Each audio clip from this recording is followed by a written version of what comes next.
There are some dark pages in the history of the white man's dealings with the Indian, and many parts of the record are stained with the greed and avarice of those who have thought only of their own profit.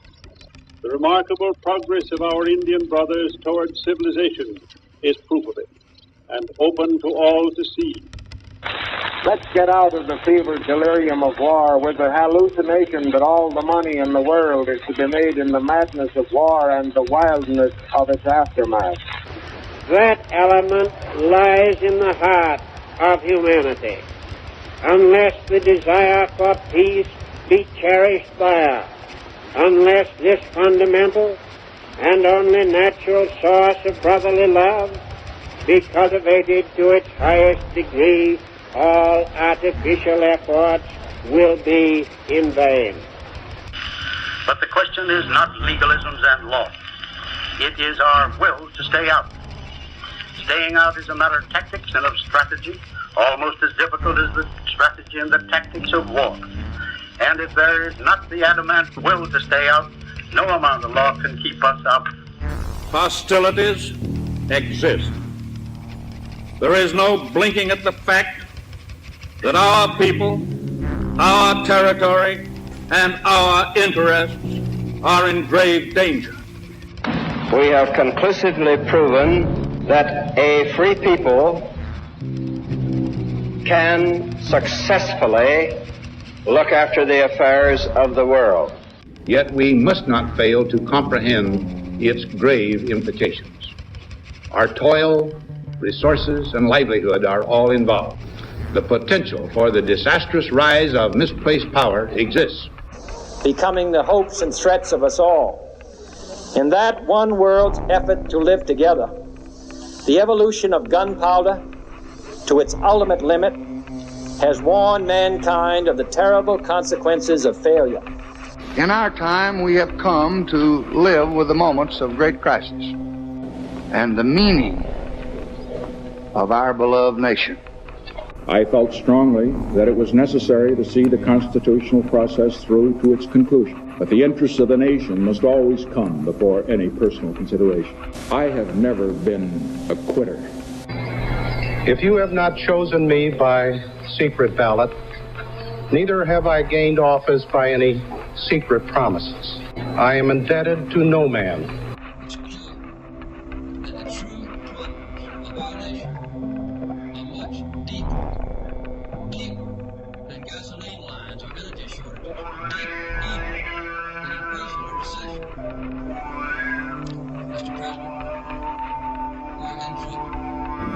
I would rather see my little girls die now, still believing in God, than have them grow up under communism and one day die no longer believing in God.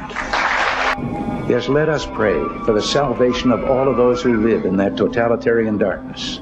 Let us be aware that while they preach the supremacy of the state, declare its omnipotence over individual man, and predict its eventual domination of all peoples on the earth, they are the focus of evil in the modern world. What is at stake is more than one small country.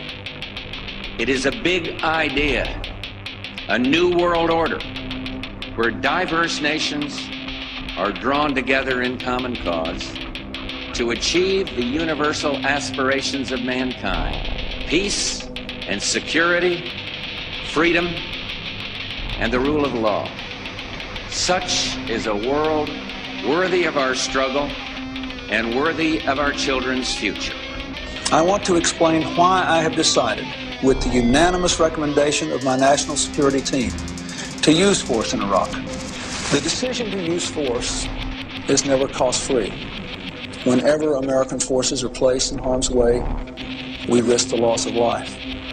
And while our strikes are focused on Iraq's military capabilities, there will be unintended Iraqi casualties. America has often made the difference between chaos and community. Good evening. Today, our fellow citizens, our way of life, our very freedom came under attack in a series of deliberate and deadly terrorist acts. Thousands of lives were suddenly ended by evil But we have to recognize that the threat has shifted and evolved from the one that came to our shores on 9/11. These questions matter to every American. The decisions that we are making now will define the type of nation and world that we leave to our children. And long after the current messengers of hate have faded from the world's memory, alongside the brutal despots and deranged madmen and ruthless demagogues who litter history, the flag of the United States will still wave from small-town cemeteries to national monuments to distant outposts abroad. Hey, we're fading in. We're fading in. We just faded in. Welcome. This is episode 6 of Inside the Sulphurbath. Yes. How's everybody doing tonight? I think we're live and everybody sounds good, right? Fabulous. Yes. Cool. I'm doing well. Yeah. Awesome. How are you guys? I'm feeling in top form. Top form? I feel well. Yeah. Feel top. Bring no less, please. Oh, thank you. Game.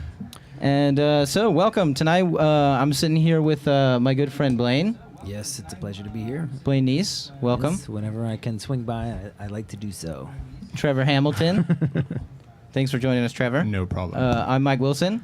To my right, this is Tonto Ben Everett. Hello. Thanks for joining us, Tonto. Yes. Thank you for having me. I'm honored to be a part of something so progressive and intelligent. Cool. So all you should do is turn the keyboard down, Fumio. Turn the keyboard down. Little suck up. Just the volume on the keyboard, the Mac keyboard, the volume. Just hit down.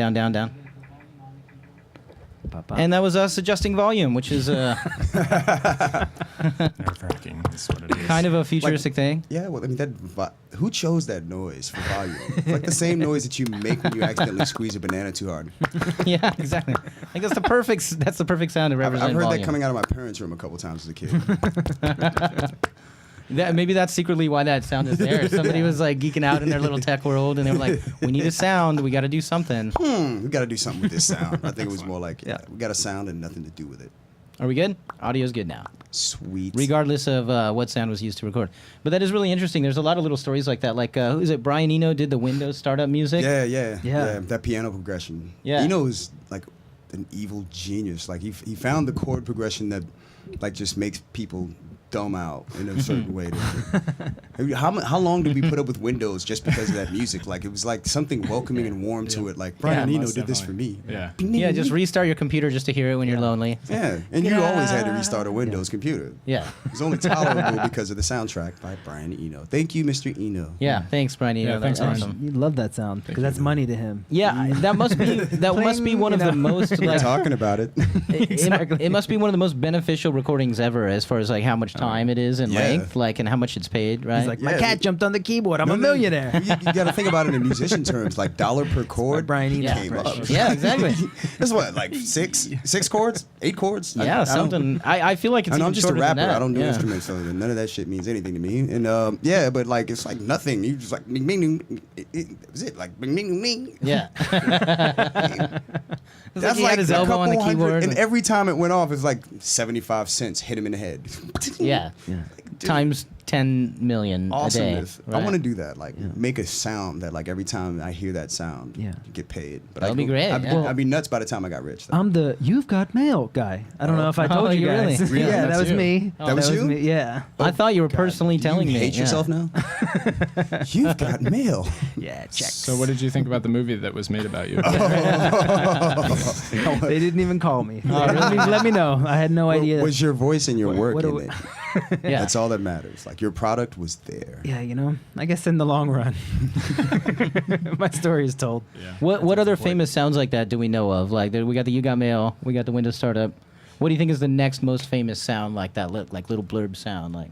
Oh, NBC's little chiming. Yeah, that's huge. Bing, bing. Oh yeah, that's a good one. That one, that's been since the 50s. I'm gonna cut my phone off because right around now is when chicks start calling. Oh yeah. Also, we should tell everybody at home, please, during this performance, turn your cell phones off. Is this gonna get serious? Like this is like movie time. This is worth your money and you didn't even pay for it. Yeah, exactly.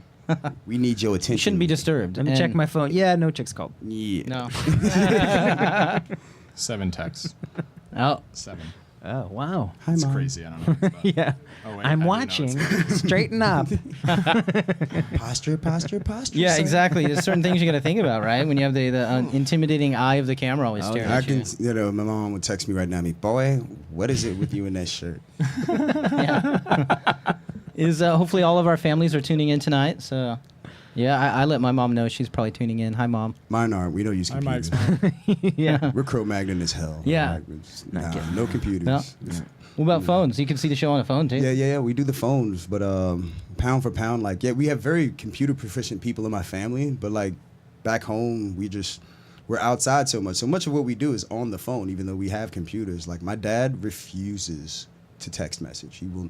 My dad too. Yeah. He's Will just not. like, nah. I only want to be part of that. Yeah. My grandfather, he has like the same cell phone he's had since like 1997. But I think that's easier than emailing and stuff, right? It would seem that it would be better for him to go like and the text. big retarded buttons. Yeah, right. And I'm waiting for like a Toy Story one with like Buzz Aldrin the cowboy or something like that. Right. On it for, You could probably buy an adapter. They have those like phones that look like 1950s phone receiver adapter that you can have on that. I thought that would be hilarious. Yeah. So, tonight's episode, we should outline what we're going to do and then maybe talk about the video a little bit. I'd like to get your guys' thoughts on our video. Sure. Yes. So, we're going to have 2 segments tonight. We're going to talk to Tonto and do a whole segment with you, right? And then just all the stuff that we're always talking about. I'm basically going to turn to you in a minute and say, what the fuck is going on in the world? And give us some, info. Yeah. It's frightening right now. And then we're going to have a little intro, mid-tro piece. And then after that, we're going to talk to Trevor. We're going to talk to you about theater and your work teaching kids in the neighborhood and stuff. Yeah, Brooklyn Acts is, that's cool. That's basically. Great kids, I know them. Yeah, Tonto knows them for sure. Yeah. Cool. Tonto approved. Nice. Thumbs up. And at the end of the show, we're going to roll it as we always do. We're going to roll out with an improvised jam, which is going to be led mostly by Fumio Tashiro and Dan Marco. So that'll be lots of fun, right? Yeah, absolutely. So what do you guys think of that video? There's a weird video. I don't even know if people tune into the show, but if they did, they would have started the show by seeing that video. Yeah. I thought the video was great. It was a montage of like some great excellent presidential quotes that I already knew, but a couple that I never thought about in context, and hearing them alone, even though I know the preface of the speech around it, like that Reagan speech that we had gone through. Yeah, the Evil Empire speech, yeah. Yeah. I remember I heard that when I was a kid, and it really didn't weigh much on me. But I've been getting into like looking back at some of the news and presidential speeches and the rationale and justification for some of the things that have happened in pivotal moments in my life. And it's interesting to see like the way that they painted certain pictures back then. So to that particular clip for me was awesome. But of course I'm like massive dork. We'll talk about that too. Cool. Yeah, that's my market audience, man. So that's perfect. Dorks rule. Right? And geeks and techs and all kinds of gearheads too. We should include, capable people rock my world. But I'm really interested in presidential rhetoric, right? And there's contextualizing and recontextualizing, and just showing some different footage. Not so much that I'm trying to say something, but really interested in the use of rhetoric and poetry for power, right? And to me, it's kind of like going straight to the horse's mouth. Like, what are they telling us? And oftentimes, you hear these speeches and you just feel like there's this doublespeak going on. You feel like there's a between the lines that you should look for, and that's they're out there. Oh, this is the big world leaders telling us. What are they going to say? There's a bent in politics where always there's an undercurrent. Depending on who it is you're talking to or who it is you're trying to avoid with particular subject matter, you use diptych shifts within your work. So like speech writers for the president. Dirty little secret. They kind of write in iambic pentameter because the rhythm actually keeps people's attention. They take into consideration how people listen. Oh, interesting. Yeah. Yeah. So then you would think it's just some guy going, what would make the president sound cool? Yeah. Right. Now, there's actually some super well-educated people whose focus is how people respond to speech. Yeah. And I mean, they work in corporations and advertising and just about everywhere. Ben Stein is one of those guys, right? Exactly. Like we very well, most people don't know, but that's part of his humor and appeal is that he knows the magic recipe for speech to get people to like. Right. And how interesting though that he places upon his persona that I'm Ben Stein. I don't do speech very well, right? Yeah. But he's doing the perfect thing, actually right? An expert. Yeah. Or that he's a messing robot with you. Or he's a robot, maybe. Yeah. And just to recontextualizing and showing those things and like I said, there's this kind of in between the lines thing that I think that there is to be found, and in some way I wanted to ride the line between like, is this an art piece? Is this conspiracy video that is very popular? is this just a political doc somehow? And throwing something together. It was the music on there was actually Fumio doing some great upright bass and effects and stuff. So it gave it kind of like this eerie aspect to it. But Maestro Fumio, great work. But yeah, just and the different speeches, like, and speaking of speech, there's the last one we wrapped with, of course, the current President Obama. Yeah. And he's such an amazing speaker, and at the same time, exactly what we're talking about, this kind of rhetoric and this kind of speech writing is behind it. And we rolled with the end of that, showing him speaking with like the planets. To me, it was like showing those together for some reason. It's just such a powerful, and how that affects us, psychologically. I remember being very young and watching Reagan, and later in college watching Clinton. I remember being in college, like, just getting drunk in the dorm or whatever and studying. Bill! Yeah, and seeing Bill Clinton come on TV and just being like, oh, Bill Clinton speaking. And there's something about that, the rhetoric and the speech that's just Bill magic. Clinton's magic power. He was so appealing in a way that it wasn't so much that he had this massive appeal. He was certainly whitey of all whiteys. But he had this relatability to him because he was a Southern boy, and it's really like... Right. Deceptive demeanor, because I don't think a lot of people got that. Clinton is actually quite a shark. He knows how to get in there and go for the kill. Like the man as a lawyer was known for blood. He was no joke. Slick Willie was a beast when he wanted to be, but he had the ability to like just disarm you with his persona and the way that he eloquated. Well, and most presidents, all presidents have that, right? Like you'd say that too about George Jr., right? Like Well, and I think the good old boy, like Southern. Well, no, that's relatable. That's what's cool about the video is that you get the sequence of all of these guys being these eloquent speakers, but they're saying the same thing. Yeah. They're saying a lot of things that are like double speak. You're just like, wait, that makes no sense. You look at George Bush and line him up with LBJ. Right. Yeah. But look at George Bush and line him up with LBJ, and it's perfect that you said that right when I was saying that. Yeah. Awesome. Didn't mean to step over, but that's perfect. No. Go for it. But LBJ was very much the first George Bush. He was this affable, cool country boy, with sweet demeanor, and it was like Carter, but who could whip your tail well before Carter had ever showed up as president. So time machine talk here. Yeah. But George Bush, however, was not a substantive. It was the fact that he was literally referred to by the AP press in an article. I forgot who to reference on that one, but I know it was in the AP press as the president you wanted to have a beer with. Oh yeah, I remember hearing that. Yeah. So it was really easy to look past the lack of filler in his content. Like I personally, being a Southern boy, I'm used to like the really, really good meaning guy who's still going to sell you shite. So Bush came off that way to me, and culturally, like, that's how we relate to a guy like that. He's a slick talker. He's a Texas boy. That rings bells in my head, and I immediately can see past, wait, whoa, you're talking cool, but you ain't saying jack. Yeah, but with him, it was different, though. He was like he wasn't like Clinton. Clinton was just like, hey, I'm bullshitting you. I'm bullshitting you. Right. I'm bullshitting you. But I do it in the right way. Yeah, and then, like, later you went on to realize you're just like, yeah, he bullshit us. You know what I mean? But I got sold that because of the attitude. Just like, hey, listen, like I'm a car salesman. Yeah, there was you know the what you're getting onto when you walk on the lot. This guy, you know what I mean? Versus George W. Yeah, versus George W. is not. He's not like I don't know. He just doesn't have the affable sense to him. You know what I mean? Well, he just doesn't appear to know what's going on. He doesn't know. I always that felt he like should him. be Like selling nobody me the bullshit. informed this guy. And they're still putting him in front of a camera. He was very much. I think if you look at him, like, maybe I noticed this because of my familiarity with like Southern male stereotypes, and I don't mean to say stereotypes in the sense of like just pigeonholing Bush, but the mentality that goes into the well-educated. He's from a Yale family traditionally. Like, I live where VMI is. I grew up there. I know those guys. University of Richmond is not too far away from where I'm from, and we had a rowing team in our high school. I know that persona. I saw that in Bush, and you could see midway through, he didn't know jack on the way in, but he started to figure out very quickly that he wasn't running much.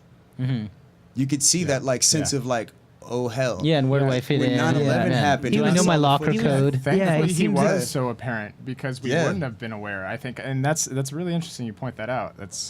He seemed like he was groomed for the role. Yeah, he was. Well, like, when this is going to be you. This is going to be your job. And then we've got some people who are going to tell you your agenda. But you get to be the president. When he tried to be president independently of the people in his team, there was a time when Bush actually began to like put a little foot in Cheney. I was encouraged by it because I think he realized around that time, like, hey, Dick is just Well, no, somebody advised him that, like, hey, it's looking like Cheney's running this shit. You better do something to show the people that you're And it doing, was you know. obvious. It was more than obvious. Cheney got to the point where he had even gotten into congressional meetings and was like, that's presidential business. And he was the vice president. Yeah, he was talking around him in meetings. And shit like I don't that, need to tell you jack. Like he just What's had... the corporations running the administration? Exactly. That's something we definitely need to get into there. America has always been... Most people are mistaken about what America actually is. America was actually a hostile takeover from the India East Trading Company. The founding of this country was more or less the people that made money in this country deciding, along with the indentured servants, how to break away from British power economically for the sake of making their own money and their own profit. They saw the ability to expand their profitability here. At the same time, there was this need for a place where people did not have to put up with the rules of the Brits. So they followed along with public interest and added to it this economic impetus. We could all make money if we just get these guys out of here. Inevitably, financially, it was indeed a hostile takeover. Before any of the talk of freedom and what it means to be in America, that was much later. We don't really pay much attention to the argument around the Constitution. Yeah, well, and quite literally the biggest, greatest, most bloodshed hostile takeover of all time. Exactly. Right? Man, I was watching George Carlin, and he was talking about the Aztecs beheading people. And how that was only 500 years ago, and like culturally, how much, how long ago was like the slave trade like really ended. And that seems like 500 years is a long time, but like it wasn't that long ago. Walking, living, breathing, fully indentured, fully chatteled servant in the United States of America was discovered. It did not end in 1863. What do you mean? Like there was somebody closed off and didn't... he had been well enough isolated where a man managed to keep the grandson of a slave until the 1970s. No shit, I never heard of that. Yes, you can Google it. That's the beauty of now. Google. Yeah. Thank you, information. God, for check Google. your sources, though, children. Yes, check please. your sources. Wow. Back check with Bing.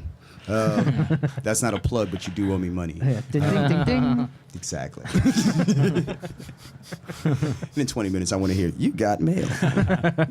But a few minutes ago we were talking about George W. and leading. We're going to transition right now from the presidential video into talking to you, Tonto. But just mentioning him and is something you said. Just about coming up in Yale, and you're talking about George Bush and Yale and his influence and stuff, and it made me want to say into the mic like this, like real quick, like skull and bones. You went to Yale, and there's like this whole there's this whole like secret thing too about the skull and bones and all these initiations and these actually secret groups. That was when I was digging up the information to get some quotes from presidential speeches. That speech that I took that quote from Kennedy. He was talking very much about it was his address to the press right during the Cold War, and he was saying, although we're a free nation, don't say any shit that could get us in trouble. Exactly. But he said it so eloquently that all the press agreed. But it was honestly like talking to press like you're an entity, and I want to communicate with you instead of we just own you. It was awesome. You had that clip of Roosevelt talking about there is the very real and present danger of groups of people in this country. Yeah. Basically taking control. Yeah. Clear as day. He warned America clearly. Like one of the best things about people from like the Fox News perspective is they claim to be historical. I love that because they don't know jack. And it's like the second that they go, that's conspiratorial. Wait a minute. What do you think FDR meant by there is nothing to fear but fear itself on his way out? He was warning you about the military-industrial complex. No conspiracy. He said military-industrial complex. Actually, just as a small correction, the FDR one was him talking about the Japanese invasion. The military-industrial complex was Eisenhower. That guy. Yeah, and but he, 5-star general, right? Like general of the military saying that, right? No, I was with you, but I we're live and everything, so we always want to make the correction. But a military general like up there saying that on his way out, as you're saying, saying watch out for this, the military-industrial complex we've created. And he fast forward to today and look at the news and imagine Eisenhower like sitting in his... Told ya. Oh my shit. Oh, he's there. He's just like bottled up. It's just his head. No. Ike was a general. Ike is somewhere in heaven drinking scotch and screaming at Yellen. Yeah, right. There's a whole special section in heaven for like white generals. Jesus Christ. Yes. Yeah. I don't mean that. That's yes, sir. But yeah, and that's exactly the perfect thing to lead us into the segment to talk to you, Tonto, about I have some questions for you, and I basically, like I said, I just want to kind of throw it open to you to have this segment. But we're talking about grooming presidents, the presidential order, and all the rhetoric, leading us to talking about what is authority, who are the presidents talking to, the people, right? And so what are the people hearing? And there's this split, like it's the people in the power. There's the historical time around when they were having that conversation, which is indicative of why they needed to use such language and talk about such things in that manner. Right, and like you said, just like today, it's all researched and thoroughly, they said exactly what they needed to say for sway and public opinion. And like, a lot of people don't give credit to it, but like, you could look at presidential history and see at their moment in history. Like when Kennedy was talking about, and I mean Robert F., was talking about the the Martin Luther King assassination. You could see the anguish in his face. Oh, when he announced it to the big crowd on that speech? To black people, you could tell that he was being somewhat disingenuous because he really wanted to be like, this is, man, I couldn't, you could almost tell, I'd heard my uncle say it when he saw it as a kid. He was like 14, 15 years old. The reason why riots didn't really get all that bad in Washington, D.C., no matter what people say, no, they weren't all that bad in D.C., my family was there, and I trust them. But he was like, when Kennedy spoke, you could tell he meant it. He felt for black people. He was like, that is a bunch of cockamamie jack. If you guys went off, the Irish in him at that time was tugging at him. Because the Kennedys themselves, a lot of people don't understand the Kennedys' relationship to black people. Dad Kennedy was a rum runner. That's how the Kennedys made their money. That included having to be involved with people from Tennessee. But Tennessee, naturally itself, being in the Ohio Valley, is a little bit closer to Chicago. No guess who was running that one. But there was tons of awesome alcohol and liquor in Virginia, the Shenandoah Valley, North Carolina, on down the line. You just had to go. You're talking non-mob run, non-mob run. It made them more money because they didn't have to deal with the jacks. So they got their stuff, and it was nice and quiet. That's why there was way less mob trouble and then federal trouble on the East Coast. There were tons of rum runners here. They went through a lot less during Prohibition than everybody else because of how they ran it. Black families during the Prohibition, many of them, my family included, fed themselves during that period with such trade. So there was an understanding amongst them. They were traditional American Irish. And what I mean by that is a lot of people forget the history of America. Slavery was not the immediate condition of Americans, black, white, or any other color. They tried slavery with the Native Americans, but at the time they became aware Native Americans were not fit for slavery because they knew the land and could run. They tried it with Irish people in indenture, but then there was the malaria problem throughout Virginia and in the Portsmouth area and Newport News. That's when the Africans were imported in. Initially, they were indentured servants. Eventually, it became a permanent condition. Ironically enough, our President Barack Obama is the 11th great-grandson of the very man, John Punch, who was made the first legal permanent slave in the United States of America. Wow. On his mom's side. If that does not blow your mind. Oh, wow, yeah, that's think of that, yeah. You're not human. But yeah. Really? Wow. So amazingly What's his name enough, again? this discussion. John Punch? John Punch. Look him up. He's an awesome dude. Wow. But he, like many other men, I'm the descendant of a man named Peter Islip. He was an Angolan Portuguese sailor. A lot of people don't know why, but most of the sailing industry from Spain was run by the Moors. Ferdinand and Isabel did not come in with a new fleet from Anatolia. So common sense was, if you want to get out this country and not get into the Inquisition, run my boat for me. A lot of guys did. That's how many Latin American Sephardic Jews got there. But there are also African families. One such individual was out of Brazil through the Portuguese, came to Virginia, and there were tons of free men there. In order to have their children born free, and there were no free African women, because if your mother was an indentured servant, you were born into indenture yourself till 21 years old. That was the law. They married either Irish white women indentured servants, which were technically legally free, or Native American women who, for obvious reasons, didn't have any men. So John Punch was married to such a woman, and later his family became white, the Dunhams, amazingly enough. But that is it's funny to look at that in historical. I'm blown away even by just talking about that. Like, wow. Right. Yeah. That brings life full circle in America. And then Michelle Obama is descended from a man who built the White House. So it's like the double irony of the two of them being in there and then what they're going through in America right now. It's like we're talking about two people who are related to directly the history of this place in a translatable way for every facet of American culture. They are penultimately a great example of why America is America. John Punch is the father of the Dunhams. They're a white family and were Irish. His grandmother was even noted for being a little bit afraid of black men when he was a child.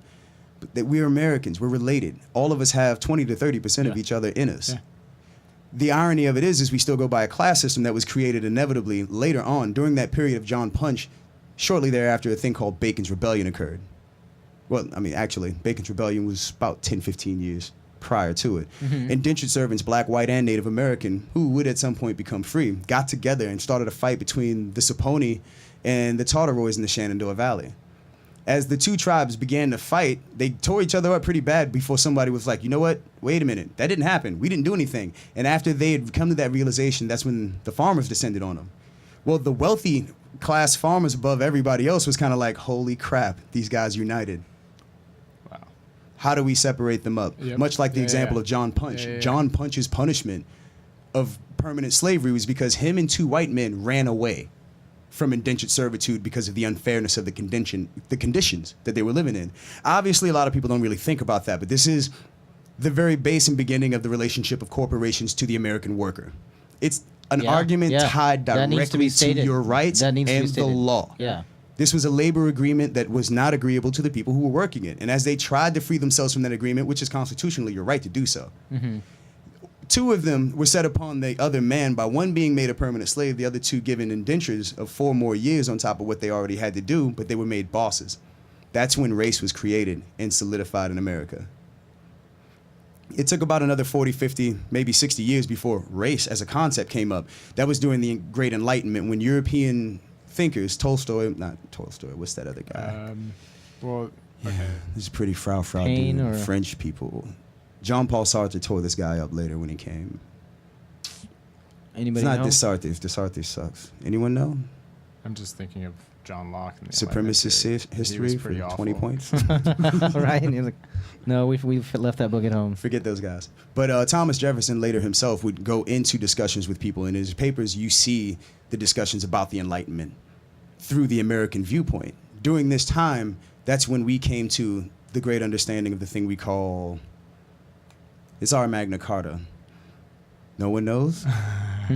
No one knows? What do you mean, the U.S.'s? Two concepts, eminent domain and the idea that America should stretch from sea to shining sea. It was codified at that moment. The justification behind... Manifest destiny. Exactly. I love how many points do I get for that? 200 also. 200 supremacist history. Just talking about Ravenous earlier, too. Damn exactly. Yeah. But see, manifest destiny is something I wanted people to think about. Look at how hard it was to come up with that. That's something we should all understand. You're talking about from the corporate perspective too, and what greater the corporate perspective way later would codify itself into the argument. Jefferson did a great deal of separating. The interesting thing about Thomas Jefferson, despite expressing supremacy, he was not okay with the idea of corporate rule. He thought that the individual person, if left the hell alone, would do just fine, and America would be great. Our government should be run by the individual person. The farmers know best that which they need. Our structure was initially set up because we did try the Articles of the Confederation. Google it and find out why that sucked. You'll also see the comparisons between then and now. And I love doing that. It's not like I don't know it, really, people. I just want you to do some damn homework. Well, this also links back to our video because we started with Woodrow Wilson, and I intentionally started with him because he was one of the first to give back power to the central banks. Exactly. And so that's something that you can't have that conversation about the changes in history and Constitution it's all without talking about the banks. Exactly. And this corporate policy, and Manifest Destiny has a corporate policy of like, look at all this resource, and it's untapped basically by modern industrialized superior people. That first speech was Woodrow Wilson talking about the Native Americans and how, the Europeans coming would finally be able to give them civilization and bring them up and everything. And these people really did think they were doing the right thing for everybody by running them. Yeah, and it becomes basically a mindfuck, like brainwashing. Like, we have to do this. No different basically than Hitler's rhetoric or anything else, but what we're really talking about today is that we're all sitting right in the middle of it, in the melting pot. Yeah. And so that leads us into the authority that defends that. So I want to ask you, a couple things, or nothing really specific. I want to bring up, we'll probably, we should probably talk about Trayvon Martin and that case, but just in general, like, what's going on with the abuse of force and authority and the fact that so many authorities have the ability to use lethal force. There's also the Oscar Grant murder, execution in the BART system in San Francisco. I've seen that video for the last several months, watching it on YouTube. And to me, that one really smacked me in the face back then, where I started wondering, why aren't people basically kind of rioting? I mean, and people want to argue the details of Trayvon's case and such, right? And so that's a big thing. I talk to my family, I talk to people on the streets and stuff about it, and everybody wants to have that conversation about the details, but I feel like it's always, let's have that talk, and let's put ourselves there where we really try to say, where did justice not happen? But at the same time, let's not fail to get the wider scope of this is the 1,000th time that and that's the somebody interesting has thing been about able it. to. It's like the GOP congressman. There was one, and I dare not say his name because I don't want anyone to pay any attention to this guy if they happen to be malignant enough to believe this was the right thing to say. Yeah, at this that's a good way. Just boycott them from. Exactly. But he came out of his mouth and said, "Get over it." Like that's something that happens a lot. I've heard people in the South throw that one out there. There's an immediate apathy that occurs the second that you bring up race to white people. And I say that in parenthetical terms because honestly, by now we should all know the supremacists created the concept of white. We're all the exact same thing. We know this because the supremacists also started a thing called eugenics, which led up to much of what we have now as modern science and biology. Can you define what you mean by white, like the concept of white? Like I said, I want to play devil's advocate a little bit. Maybe the founders of this country had to find a way to get the disparate parts of Europe, which at that time, Google Europe, right around the time America was born. It was relatively uninhabited place. It was 36 to 39% African. There were more blacks in the South than there were whites.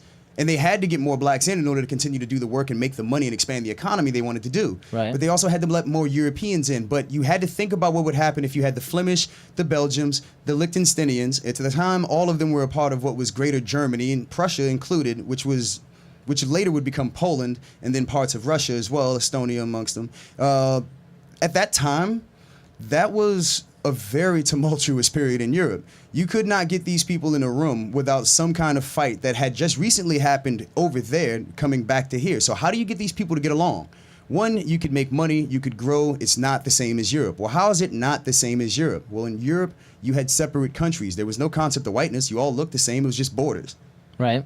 Well, when you get to America, now you got these red people that have been here and these black people that we brought. How do you sell the argument that this is their place and this is their place? By telling the guys that have always been disenfranchised by each other and everyone else, you're the greatest thing on the planet. Thus, whiteness was born. Yeah. So it's a concept that has no scientific meaning. It has no scientific basis. No basis. The UN itself came out in 1936 and said, yes, race does not exist. But, and yes, 1936, if most people don't remember 1932, Haile Selassie started the revelatory work that did go into finding that out later by the UN or the League of Nations, if you will. The song War by Bob Marley is literally that speech given rhythmically. Cool. But it was indicative of that phase of the world where supremacy was. Look, prior to that, supremacy gets even more stark, even more frightening. But if you look at the entirety of it in a timeline and see how it has evolved up until now, literally what we see now in America is corporations have fooled us into hating each other's guts so badly and sold it so well because of the advent of modern marketing that some people, even though they don't consciously feel racist, are subconsciously scared shitless of black people. You watch, well you get on, you just walk on Flushing and you'll watch it happen. You watch how people move to the other side of the street. Oh man, there's just even the president just acknowledged, as his his own experience as a black man going down the street and having car doors locked. A lot of people forgot what has happened in America, what these people with this mindset have done, and it's almost people have forgotten what supremacy was in the first place. But it was a justificatory psychological process that allowed people to continue to do what they were doing. One of the worst of the perpetrators of it was King Ferdinand of Belgium. Everyone knows how horrible Rwanda was. Yeah. In 1993 and 1994. At the time, I was in the United States military sitting there wondering why Clinton did not send us to go do that, but we were messing around in Somalia. Pirates are one thing. Genocide is a completely different thing. But that was all started by the Belgians. If anyone has a bike here, I'm a bike mechanic, I'm a bike guy. Continental Tire got its start off of the rubber that was pilfered out of Belgium. Wow. If most people did not know that. I do believe in corporate responsibility. I don't buy Continental products because of their history, and they should come out with a statement saying they've broken apart from it and devote themselves to fairness, accountability. That's what we need. Yeah. But this is what these people were justifying with the concept of social Darwinism. We all familiar with that. These were all concepts thrown at the table to basically make the case for what they were doing to the entire world. During that exact same period, and this is all incredibly familiar to everyone, but they don't make the connections together. We all know how bad the Holocaust was. The Holocaust was mostly informed by the Nazis and their belief in their own superiority. Where they got their start from largely was the UC Berkeley campus in California, where eugenics was largely founded in the concept of white superiority, physically was espoused. Craniometry was born there around that exact same time as well. Cases. That's right around the time that happened. Most people don't realize you have gynecology because of the rape and torture of black women. Yep. Yeah, it's heart science was largely studied late in slavery in the South, when people could literally take a slave, cut him open while his heart was still beating, and see how it worked personally. And they had no bones about doing it. It was for the greater good. It was the justification. But we don't take or pay attention to 500 years of doing that. What would that do to a society? Yeah, right. You avoid a historical truth. If you look at the arguments that people make on Fox News, and I personally have made it my point as a comedian to engage people in public, I think all of you as a friend of mine have seen me in the act of doing it. Most definitely. Just to get at the heart of it. I've come to the conclusion, and by no means do I espouse myself to be a professor, but I do think it's notable by the fact that I speak as well as I do that I might be able to be aware that people lack cognitive reasoning. If you're not paying attention to fact, if you're not looking at the thing that is beyond your opinion, people have an emotional response to racism that don't even have physical consequences to racism. I'm a veteran. I'm a 4th generation veteran. I've had family members on both the Confederate and the Union side. Wow. I get looked at like I beat or raped someone. I've been in handcuffs twice. A cop once threw the paperwork away after a guy hit me with his van. I've had every reason thrown at me possible because of how people felt about black people. Everything that could possibly happen to you in a political and social situation happened. I've been called the N-word in uniform even. And I've never done anything to anyone. And I've scoured the history books for that penultimate moment when there were like 30 Nat Turners happening in America at once that might have made people do this. But they haven't. Mm-hmm. Anyone that knows a psychotherapist or happens to be one, please look up the definition of someone who espouses a long-held belief or an emotional response to a thing that is in fact not real. There you have America. That's a discussion we need to be having. Yeah. And that comes from not allowing schools to teach truth. Fact, it's okay to believe whatever you want to believe, but in a nation that is technically free, no one should be able to dominate what you do to your own body by what they think. We've already come to that determination in the 1700s. You keep your shit to yourself, and I will keep mine to myself, is what the Constitution basically spells out. We've gotten away from that to the point where even if you bring up that point, even if you make the logic, there are people that won't listen. They psychologically shut down. And it's much like I feel as a black male, like I've become the Pavlovian bell. People either salivate, drool, or attack when they see me. It's disgusting. It is. I've had to hurt people in order to get home some nights. For no better reason than someone did not like black people and I happened to be close and too big. Mm-hmm. The Trayvon Martin thing, it hurts me personally as a veteran having fought for this place. My younger brother, Clarence Adams, God bless his soul, United States Army, died in 2004. I don't think this is what he gave his life for. My baby brother, not by relation, however, D. Talbot, died shortly thereafter. United States Army, ahoy. That's not what he died for. My uncle, Curtis McKeithen, he served. My uncle, Dennis Joyner, United States Army, Colonel Dennis Joyner. And this is what we have to worry with. Black men right now, if you don't hear this or anyone else say this, we are frightened for our sons. People forgot they used to have gigantic cookouts with like 2,500 people lynching. Yeah. That was in my dad's lifetime. Yeah. That's right down the block. Mm-hmm. And we all know this, the saying and the phrase, those who forget history are doomed to repeat it. Right. I feel like we're in a repeat cycle.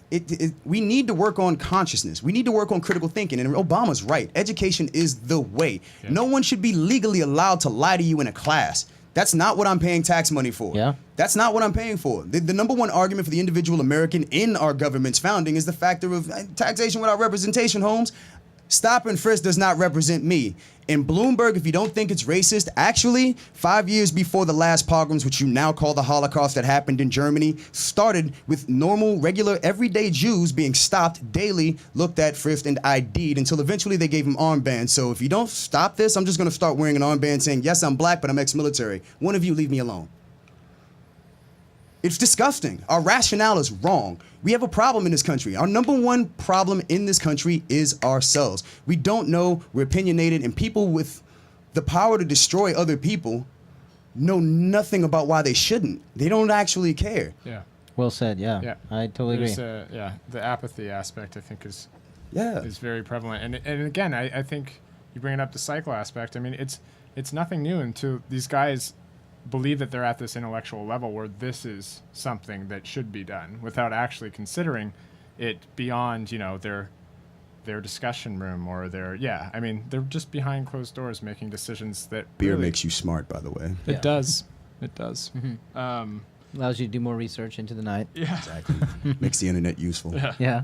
I think that, especially with the Trayvon case, it's one of those things where it comes down to a law that is been passed that allows a man to shoot a child in the chest. But it isn't just the law, it's the structure of the entire Department of Justice in the United States of America. If you look at the history of government interactions with African Americans when it comes to murder, overwhelmingly in the United States of America, it's statistically almost impossible for a white male to go to jail for killing a black male in the United States of America.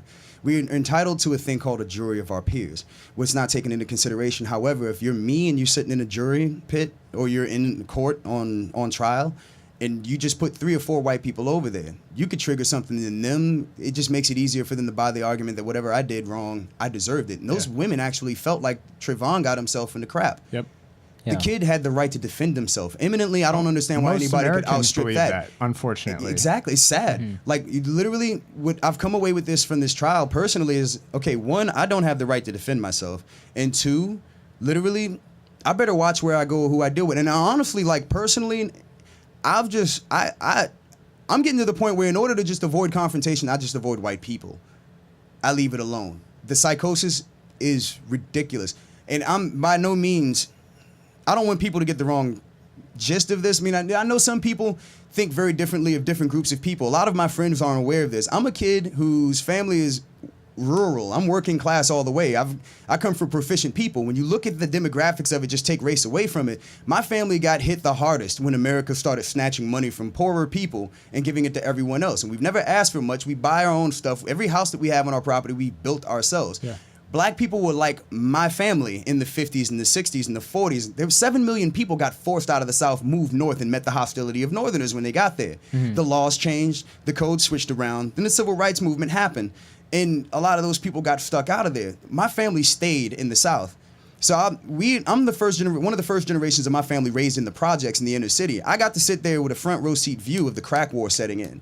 There was no crime in my neighborhood when I was a kid. I used to go to sleep. I was born in 1976.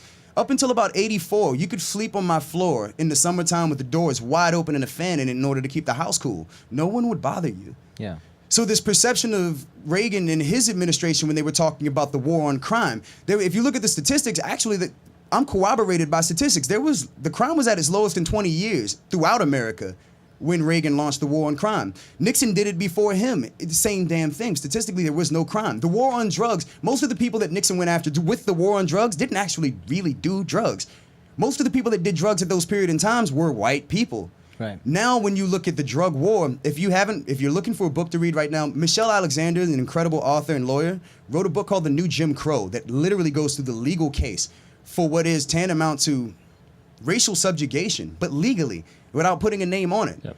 Ironically enough, Nixon's own advisor, I think it was Spiro Agnew, actually literally is on tape as saying the whole problem in the United States of America is the blacks. The trick is just coming up with a way to deal with them. Atwater. It was Atwater. Exactly. Yep. It was Atwater. With the sociologist that recorded, oh man, that whole story is amazing in itself. But yeah, he just talks about moving away from the literal to the abstract. So he's like, we don't say black anymore. We say, social welfare or like something like that, where they like exactly. When you look at that, I begin to worry now. Like, if you've ever read the book The Century of Self, it kind of points it out. I think people are literally damaged because of people spending so long selling the case that African Americans are criminal.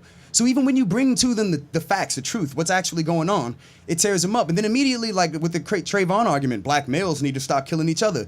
We've already done a study during Prohibition about what happened to the Irish and the Italian community in the United States of America in large urban areas where they were socially stigmatized during Depression. We created Al Capone during that period. Yeah. So why is everyone looking at the black community like, you guys failed, you ain't doing nothing? Rick Santorum had the nerve to stand up and say black males need to get married before they have kids. How about you stop locking us up before we graduate? Right, there you go. Right. Yeah. Everyone's like, yo, why don't you just go to the military? I went to the military, and I can personally tell you, no matter where you go in the military, you run into supremacists that love to tell you how you suck. Yep. So we're expected to live to this standard that is not possible for anyone else, but we're expected to do it. And the irony of it is most other Americans humbly go about their way and just live the consumer dream. But that's kind of like the sell right there. In order for America to work, you have to mess with this group of people. There's an entire economy devoted to hammering black males. and no one says a thing about it. The figures, the facts, the information, and everything laid out in front of it is pretty damn clear. We lock up more black men yearly than were held in slavery in total. We lock up five times more people it is a whole industry, than anyone industry else. now, yeah. And the irony is, it's a war on drugs, but we're not going after the people that do them. 78% of all drug users, Department of Defense and Department of Justice information, are white. And stop and frisk, going after weapons on African Americans and Latinos has largely failed because in 8 years, it's checked more people than live in the in New York's metropolitan area. 8 million people checked in 5-10 years. Wow. 1% caught illegally doing anything. Yeah. Good statistics. Yeah. And what I want to know is if you know the 250s are they meeting their quota? I was just walking out of my apartment the other day, and the whole family who they were enjoying their day off on a it's block party like situation. Kids are having fun. There's like people out there just enjoying themselves, and I'm getting home with my bike, and there's just this cop just like frisking this kid, and I'm like standing there watching with my bike, and I'm like. I guarantee you this is a 250. It's got to be. And I come back out afterwards because I had to walk the dog. I bring him out and I talk to the kid and he's like, "Yeah, man, it's nothing unusual. This is what happens to me all the time." When I was a kid, we used to have to deal with a thing called jump out in Alexandria, Virginia. My Aunt Mary, God bless you, Mary, love you. Hope everything's okay down there in Alexandria. Was outside of the cookout and got tackled by cops, plainclothes cops, jumping out of unmarked vehicles with little dangly badges on that they usually kept tucked because naturally they would get wrapped up in your gun when you went to pull everything out. Not looking very Miami Vice if that happens. But they would just run out, jump out on you, and tackle your asses. You're talking plainclothes. Plainclothes. Plain this clothes. Is like military ops on the civilians. And I've seen grown men in front of their children, their wives, their family, and their neighbors stripped butt naked. And actually, the Supreme Court just made it legal for that to happen whenever law enforcement needs to do it. They can just strip you in the street. That used to just happen to black people. It's a tactic of humiliation. Exactly. Right? And people are shocked that African American males, especially the youth right now, are not only suicidal, but homicidal towards each other. It's kind of hard to love yourself when the entire world is weighing on your ass and telling you you're sucking. Yeah. So we have a case of America, in all honesty, is not a democracy and never has been. It is a very, very, very hostile majority. Yeah. It works well for I would say it's pretty heavily militarized fascist state. Seriously, cops used to wear uniforms when I was a kid. They used to walk around in stuff that looked like they were... about that. Yeah, the beat cop. We called them officers. Because they looked like they were walking around an office. Nice, but those guys were also trained to protect and serve as civilians, and now police officers are mostly trained by military, right? Or they're ex-military. And then, no, they're not actually trained all that well by military. If you notice, New York City in the last 5 years, every time a cop has had to launch a bullet at someone, they launch a couple clips at them. If the military teaches you proficiency because you don't waste government bullets. If you're going to shoot at somebody, you can completely drop a man, and this is something that pisses me off to no end about police officers. Why are you giving guns to people that not psychologically diagnosed well enough to say that they're not bigoted, but also suck at shooting? Yeah. Wasting bullets.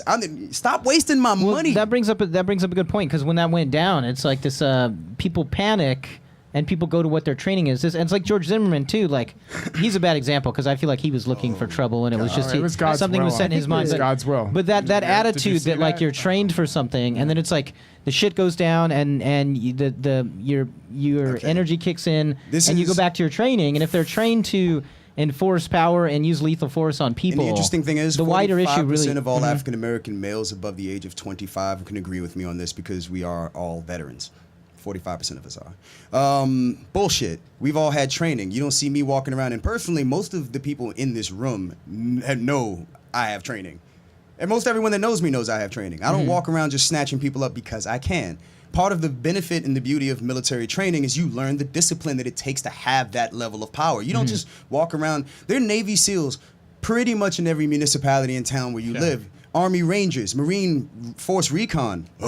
Love you guys. You name it. We've got the best of the best. But you know what I'm saying? Around. Like, it's like the Oscar Grant shooting in the BARD station in San Francisco. It's like, I feel like there's a weakness in the mentality that is involved in this kind of training where a lot of the under stress there will be somebody will snap and then fall back on this. Getting into the more elite programs in the military. A lot of those guys that are cops, Zimmerman himself, he tried MMA. I'm familiar with the gym where he used to train and know some of the guys there. He's a marshmallow. We all know it. What we mean by marshmallow saying that in that regard is there are people that go and learn martial arts so that they can beat more people up because they feel like they have an internal vendetta. You can tell there are people that do martial arts that you'd never know they do martial arts unless they told you. Yeah. It's a physical activity. It's a beautiful, so it's male. It's like the closest thing that manly men have to yoga. Sure. Yeah. Well said. Yeah, and I think it's especially Second degree brown belt. All right. Yeah. Chinese Kempo. Guys walking around talking about I do Muay Thai. Oh, I mean, there's a certain psychology that kind of comes out of everything where you see the kind of victim becomes the victimizer thing, and especially with Zimmerman, you can tell this man, like, especially with I was watching Democracy Now, and they showed this clip of this gentleman interviewing him on Fox about how he would feel if Trayvon lived, and he was like, well, I still believe that I did the right thing, and it's God's will and all this stuff. So he's very clearly notice quote unquote God wills it. Yeah, using that defense. We're kind of leaving that elephant out of the room with that whole discussion beforehand with the just the idea of of religion. Supremacists themselves literally believe that they are God's chosen people. Yeah. It's tied both politically and to the religion. They feel like it's their obligation to rule. I mean, like the discussion, what the president was saying in that speech. They feel like it is their job to rule other people for their own good as well as everyone's good. Yeah. And in doing like so, the power placed upon them their by beliefs God directly. upon those people. Look at the argument the Christians have about what should or should not be allowed in the United States of America. First and foremost, if you're not walking out of your house and falling into a puddle of faggotry, shut the fuck up, because it's none of your business what other people do in their home, in their bedroom. It does not affect you. It does not hurt you, and it does not make God hate you. In fact, if God hated it so much, he's God. He could end it now. That's what I don't get about it. Like, why are we not having a discussion about the psychology that it takes to reach a point where you oppress people yet consider yourself a member of a free society? Sure. You feel it is your job to tell people how to live, yet you consider where you live to be free. You have to lose a lot of logical weight in order to make that determination. Yeah. That is where the discussion that America But that's needs also to have getting needs to the real main problems that we have, and to really breach that means like having an ongoing discussion and making real change happen, and basically, that something systemic is happening that needs to change. And are we ready to like look at the power structures of corporatism in America and globalism worldwide and say, wait a minute, there's a runaway train. We need to take back the power somehow. Privately sponsor a bill with an anonymous senator and get in whatever they want whenever they want it. Like other episode, whole other show. I'll help you. Yeah, on them. That's totally. Yeah, we'll be here like a 3-hour episode, and the folks at home will be sitting there eating their GMO food. Go and get you some granola bars. You're gonna be here a while. Yeah, Snickers, man, Snickers. Man, so I want to wrap up the segment, but basically one other thing I want to point out is the wider issue. Something we were talking about last night when we were hanging out. Is basically, so regardless of the race issue that so many people want to make this, what we're really talking about is humanity. What we're really talking about is giving lethal force and authority to people to combat civilians as if we were at in a hot war, hot action. Like interject. I think less of this specific Trayvon Martin case as being associated with the race. I'm not outraged at that part of it. I guess I'm just used to it, which is terrible. But that part's not shocking. Mm-hmm. The part that's shocking, let's just say they were the same race, say they're any ethnicity, but they were both the same. The fact that a man was able to stalk another human being, initiate a fight, and then justifiably murder him, and then just go walking. And then go walking free. Totally regardless of race in every aspect. That's outrageous. He started the fight, and he's the adult. And that is outrageous. And he could just ask the kid, where are you going? Yeah. What are you doing? Or would you like a ride home? How about, why don't we make America a place where George Zimmerman would have asked Trayvon if he can give him a ride home? The kid that put that on Facebook, God bless you. I am quoting that. Yeah, I remember reading that actually, yeah. We need to seriously reconsider in our heart of hearts why we feel the way we do about who we are in this country, because in all honesty, the truth of the matter is that African Americans, when you have a war, we're there. Olympics, count the medals. Babies, for God's sakes, people, 30% of your genes. I mean, look, we're Americans. We could be like if we can get that out the way and democratically, and people talk about money and business. If you let people make money and do it, there are tons of black people that want to do incredible things. Leave them alone and let them do it, and they will. We're a $1 trillion economy yearly now, despite 60% loss of internal wealth. House, money and investments. Over the last 10 years, we are still $1 trillion. Yeah, but that's also something, what, $14 trillion in debt to the Federal Reserve Bank and to the wars we've created. How are we in debt? And whole other show. Like, yeah, I mean, every sentence is a new show. We need to get wise to what's going on and stop fighting ourselves. We are all Americans. We are intrinsically tied to each other. One's history cannot exist without the other, and the problem is whiteness. It's got to end. We need to discuss that. Supremacy cannot be involved in our government. I'm not paying for that. 40% of the United States of America are brown now. We're asking you, Mr. President, to do something about the supremacist. If it isn't spelled out simple enough, I have the right to live and defend myself. Please defend me. But here's the thing. I mean, don't you think there's also like this...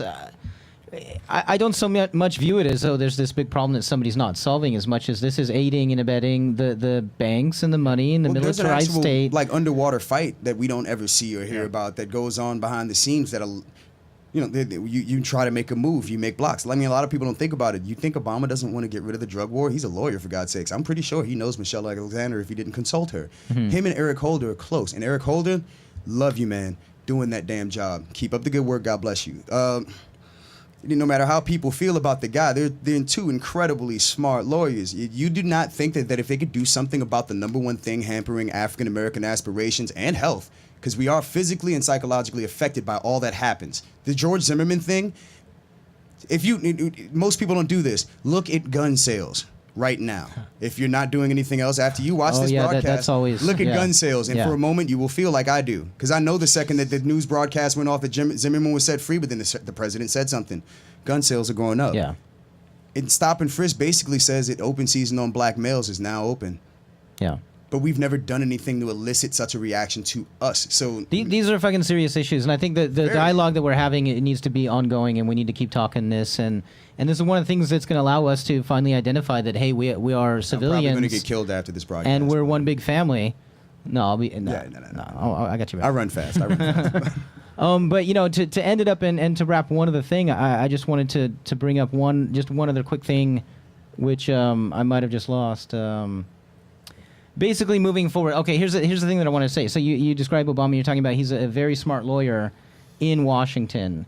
Now, to me, if I'm to get rid of all other labels and stuff, that means something scary to me.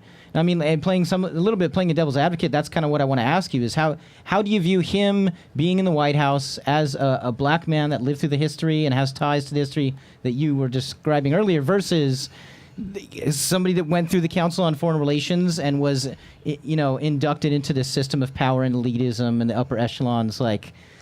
You know what I mean? There's a huge thing, and to end it on, we can't take too much. But you know what I mean? That's how I feel. Are we really seeing? And this is a harsh, and again, devil's advocate, and maybe sounds like a harsh question. I hope people understand how I'm asking this. But are we really seeing the first black president, or a very useful social tool that happens to fit a mold? Yeah, and this is a question a lot of people want to ask, and a lot of people have this thing, but it's like, it's past 9/11, and it's taboo that you can't talk about it. And I again reference fact and using some critical thinking and some investigative work. Try not to have an emotional reaction until you can get all the information in front of you and look at it deliberatively and consider it and talk to other people about it. But by all means, do not come to an emotional reaction. Like, I think some of it is people just see things or they hear a certain thing and the blood pulse and everything just gets pumping and they just don't look further, or it gets frustrating for them. If you look at the track record and what Obama's done since he's been president, there's clearly no reason for anyone to be worried about anything that he's done. As far as him being an elitist and being a lawyer and things of that nature, there are tons of people who are African-American professionals, and in the African-American world, we do feel a certain way about them because I'm blue-collar African-American. There's a clear social and class distinction amongst people like Obama and his wife and people such as myself. I have a lot of friends that sit on that side of the class line. We call them bougie.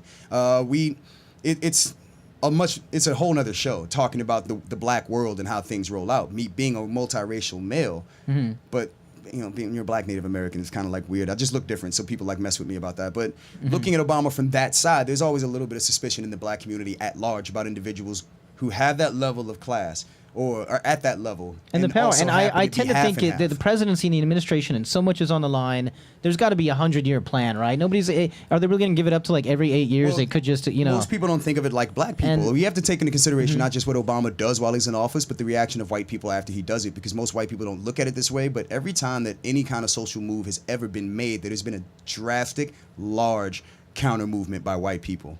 the silent majority under Reagan.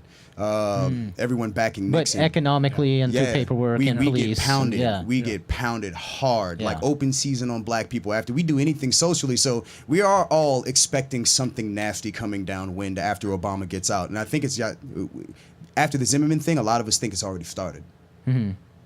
Most Americans won't know that, and a lot of African Americans will disagree with me in that regard. But me and most of the people that I know, most of the people I've reached out to, and I've been reaching out on Facebook, online, talking to people in public, we do feel that coming. We feel like this is just the first little drops. The socks are hitting the floor. The shoes ain't started dropping yet. Like, it's just getting going.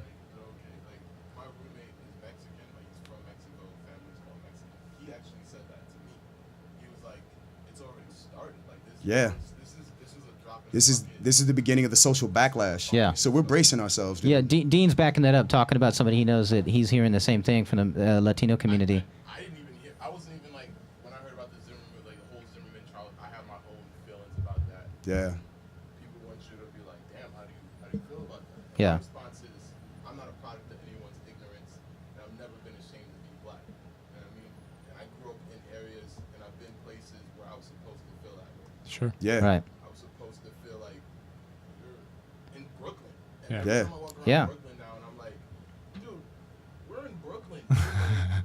Yeah, you get that too. Like, people look at you like they're surprised to see a black person, and you're in the middle of black Yeah, Brooklyn. in Brooklyn, yeah. Like, do you not know where you Gentrification are? aside Like, or whatever, we're walking yeah. down the street with a young Disregard Latina for the other day, and history people at were looking at us like, a micro blacks and Latins. We are not in the Upper West Side. I don't even know where white people go out here. I don't go there. But like, Yeah, the Natural History Museum. where do you think you are? See, We're it's exhibits. girls. Yeah, It's girls. It's girls. Girls is doing it. Girls doesn't have any black people on the show. How is that realistic? You got a show about young white women in Williamsburg, and I'm not piping them out on the show. Oh, yeah, that's not realistic at that's all. just the first of 10 or dozen No, issues the only I have the with only that black show. character they've had is Donald Glover, or what's his name? What you mean black character? Oh, Donald Glover. Love you, Donald. Yeah. Yeah, they have him as a black Republican because that's supposed to be like shocking. It's, it's kind of it's Bruno it's Mars's so, twin it's, brother. It's so yeah. No. It's almost Well, looking like people are trying to collectively erase us from their consciousness sub-psychologically. Right. To a lot of us. And I'm working on a book right now. I'm a comedian. If anybody doesn't know that, you could Google me. And good luck trying to find anything. I'm very clandestine. Yeah, do you have a webpage or something you can toss out for us? You can catch most of my work at Pipe Layers Union. It's a new website. It's on YouTube at the moment. We're uploading videos as we speak. Cool. But, Pipe Layers Union? Pipe Layers Union. I do social work, more or less. I take comedy as... I do guerrilla comedy for the sake of making better people. I like to make people think. Not so Cool. much scare the crap out of them, but like... You'll see. We got a lot of great You know ideas History of the World, Mel Brooks' History of the World? Yeah. Where he's like talking about stand-up philosopher. And I really feel that way about Carlin and certain people like that. Well, Carlin was great. I wish I was Carlin, man. I wanted to be... The only time I ever wanted to be a white man, I wanted to be George Carlin. Because he could say anything. That's great. And He would love white hearing people would be that, like, yeah, man. Where's Louis C.K. on that? Like, we need him. Louis kind of... Yeah, we need more Tim Wises in the world. If you don't know who Tim Wise is, please look that man up. He talks about privilege in the way that is accessible for people, not me. So, you need to... Tim Wise, if you're not familiar with him, please look him up. I think he gives a TED Talk, too, and it's incredible. Cool. But we got two options. We're kind of at a crossroads. We can let this supremacist argument continue to go, and we so far don't like the results of that anyway, so I think it's time to let it go, and we all want to let it go. There's no need for white guilt if you realize that if you don't believe in your own superiority over other people for your birth, you're not white anyway. You're American. Why not be Americans and make this place what we want to make it? We have the entire world. We have probably the greatest lump of human resources right now, despite how many moves back we've already made. If we can get past this hurdle that won't allow law to be equal. We don't have equality in the law. We need equality in the law. You commit a crime, you do the time. I personally don't even want to see the law change. I just want white boys to go to jail as long as black guys for whatever they do. Yeah. Maybe then they'll stand up and do something about it. What, 2 years for weed? No! Call my dad. What do you mean? You want some change? Start taking the white boys to jail. Change happens tomorrow, buddy. But I mean, we're laughing, and again, this is your comedy. Well, I have to you're make it also funny expressing because, a truth about society. You know, well, the best comedy is always true. If you look at Yeah. the greats, Richard Pryor, Red Fox, God bless Red Fox, Robin Harris, they're all the best comedians, all the guys I looked up to, and I've always been an MC. I'm just recently allowing myself to be a comedian because I honestly revere so many different I can't stop. There's Mom Mabley, Jackie Mason. Like, there's so many people. Don Rickles. Oh my God. I don't feel like I deserve to be held in the same regard or in the same company, or even use the same title as those people. Those are the people, like, they really get me in a certain way. I wish they get other people. I hope they get other people. I'm pretty sure they get other people. They've been making a lot of money for a long time. Yeah, well, you got another 50 years ahead of you, too. Yeah, so, you know what I mean? No, I'm Native American. I'm living forever. Enjoy your apocalypse. We had ours. But oh man, that's a whole different subject right there. But I also deal with that comedically. But we need to start the dialogue on how to move towards a free America, because we are truly and clearly not free. Like, well, the ratchet's getting tighter. I mean, the police state, the technology, the internet getting... We need to rein it in. And it exists because we ignored it when it was just doing it to black people for 40 years. It's gotten powerful. We should not have privatized prisons. Never, ever, ever should we have privatized prisons. It should, just by There's no reason understanding why the somebody definition. should be making license plates for $2 while they're locked up. Then you start making justification for cops to start locking people up. Yeah. Now they even have it so it's a part of their incentive program. So you're pretty much telling them lock up more people. Empathetically, they're not going to look at a white kid and want to lock him up. So who are they going to go after? That kid looks dangerous. He's got on a hoodie. Never mind, it's raining. Yeah, it's just systematic structures. You know, like people who work at McDonald's getting paid with debit cards given by like Chase Bank. And if you don't got it, you don't get paid. Yeah, they force you. Like if you look at where America used to be, when I was a kid, you saved up money and you bought whatever you needed to buy. You were smart with your money. You could buy things. Then credit came in and everyone went crazy with that. But then everything started getting worse a little bit socially, and the police state started kicking up. Now, if you look at it, in 5 years, in order to get an education in the United States of America, you're going to be indebted to rich people for 20 years.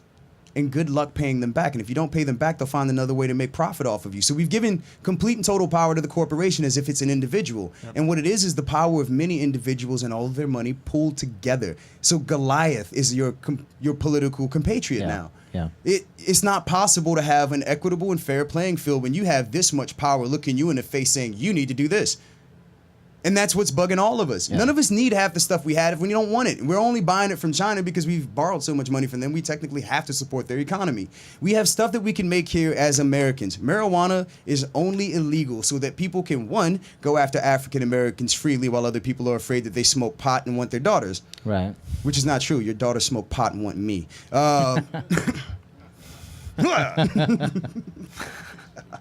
Two, DuPont didn't want the competition for synthetic fibers. We used to be the #1 importer or exporter of hemp. Hemp is an incredible fiber. Now we have medical technology that's gone into it. George Washington Carver, if you don't know him, look him up, has discovered 1,000 uses for the hemp plant. Oh, yeah. All of them useful. Yet we have pharmaceutical companies. Sorry, like cancer patients, pot oil, Mojo. Throwing my granddad's medications away when I get home. Don't tell him that. But it's illegal for the wrong damn reasons. That is a reusable resource that could help us right now, and the leftovers could be made into a reburnable fuel that could get us off the fossil. Never mind that the oil companies might lose money, but maybe if we snatch it from under them, they might actually do something about it. Look at how long it took GM to put the Volt out there. They had the EV1 years ago, and actually the first electrical car all those that was companies usable, could be crippled overnight. We're giving them the power. They all exist on this temporary bit of insane power that they don't realize is in our hands. Walmart the power to prevent Sam Walton from ever happening again. Ford will never ever allow another Henry. You know what I mean? We did imagine TWA. I was thinking will shoot about the that Wright recently. brothers now if they saw them. Yeah. Like that's where it is. If you look at what makes our economy great, what put us on top was that average everyday Joe with a good idea could get the resources, the tools, and the parts together over a timeline and make something awesome. Yeah. We can't do that no more. There are no more dads sitting in the garage finding a better way to make a better Chevy. The competition used to be so stiff amongst the dads in the backyards when I was a kid. Right. You would see cars backed up to each other, and every last one of my buddies is a mechanic and never have to call anybody because of it. Yeah. And it was family time. Dad, you knew where Dad was. Dad was working on the mysteries That in was the front my dad, yard. yeah, and the guys in the neighborhood always lined up and waiting for their car. That was my America, man. I was dying to be a part of that. Yeah. Where is that, man? Where is that? Like, Well, and in all the industries, it's taken it out of the hands of the people to do the manufacturing, and they're just consumers for people now. to get over the R word so that we could all get together and be like, you know what, dude? I agree. Now it's time that we agree that this is what you cannot do to American people. Yeah, yeah. We have equality of law and consistency of rights to humanity. And corporations should not be individuals. They're not individuals. Corporations are not people. They're vampires. They live off of my torture and sweat and my grandma's tears, dude. Yeah. Like, why would we give these people the power to do this? People are right. We are right that we're not in control anymore. They but take it's the been power to do it. manipulated. Nobody gave it to them. Exactly. I mean, we Everyone's too busy abide. worried about everybody and so, else. But it's like the president once said, dude. We have nothing to fear but fear itself. But they've sold fear to people so effectively. Exactly. That's the main thing. That's the thing that we need to say to wrap up this segment, basically, is that, are we going to change the way we think and therefore reorganize our society with logic, or are we going to burn the whole shit down, basically? I'm going to the woods. That's the kind of shit that, Got my So, I mean, and a lot of people are talking on, like, rational people that before would have been like, oh, people have been talking about the end of the world forever, like getting stockpiles of water and shit in their basements now. And it's like, I feel like we could really talk ourselves into a totally fucked situation in our country and even abroad. We're about there, dude. And the only thing that's going to stop that, I feel, is, like, rational logic and, like... Take a deep breath. Rhetoric and things like that aside, and regardless of religion and class and race and... gender and all of this, we need to really consider. We should just agree that anything that divides us is not good for us unless it hurts individual us. Like, exactly. As long as we can agree to. And the benefactors of those corporations, that's their number one thing, is the division, right? That keeps them in power. The division because that keeps them paid. Like I said, if you don't think someone's backing this stuff, every time Obama opens his mouth, gun companies get paid. Oh yeah. Why? Because the people that they mainly sell their advertising to, they give their T-shirts to, they toss product to, things that they market to, literally are scared crapless of a bunch of people. And that's just domestic. If you consider the military-industrial complex globally. Before you even get into that, and then you can discuss Iran-Contra and our involvement in other countries' conflicts and what we got out of that. Like, this has got to stop. Yeah. We're allowing people to go hand over fist and completely destroy the notion of democracy. But Americans have to agree to be engaged. Benjamin Franklin said it best, because nowadays everyone wants to quote a president. The most important job in a democracy is an informed citizenry. Yeah. If it is not a fact, if it is not the truth... Yeah, that's the first step. Boom. If it does not work for all of us, it does not work. Yeah. Nothing benefits one group or the other group. If we allow that to happen, we'll be right back to where we are. None of us are in control. They're just appeasing one group while hammering everybody else. But don't you believe for one moment that they won't go after everybody when we give them enough power. So we either take it from them now and stop this crap.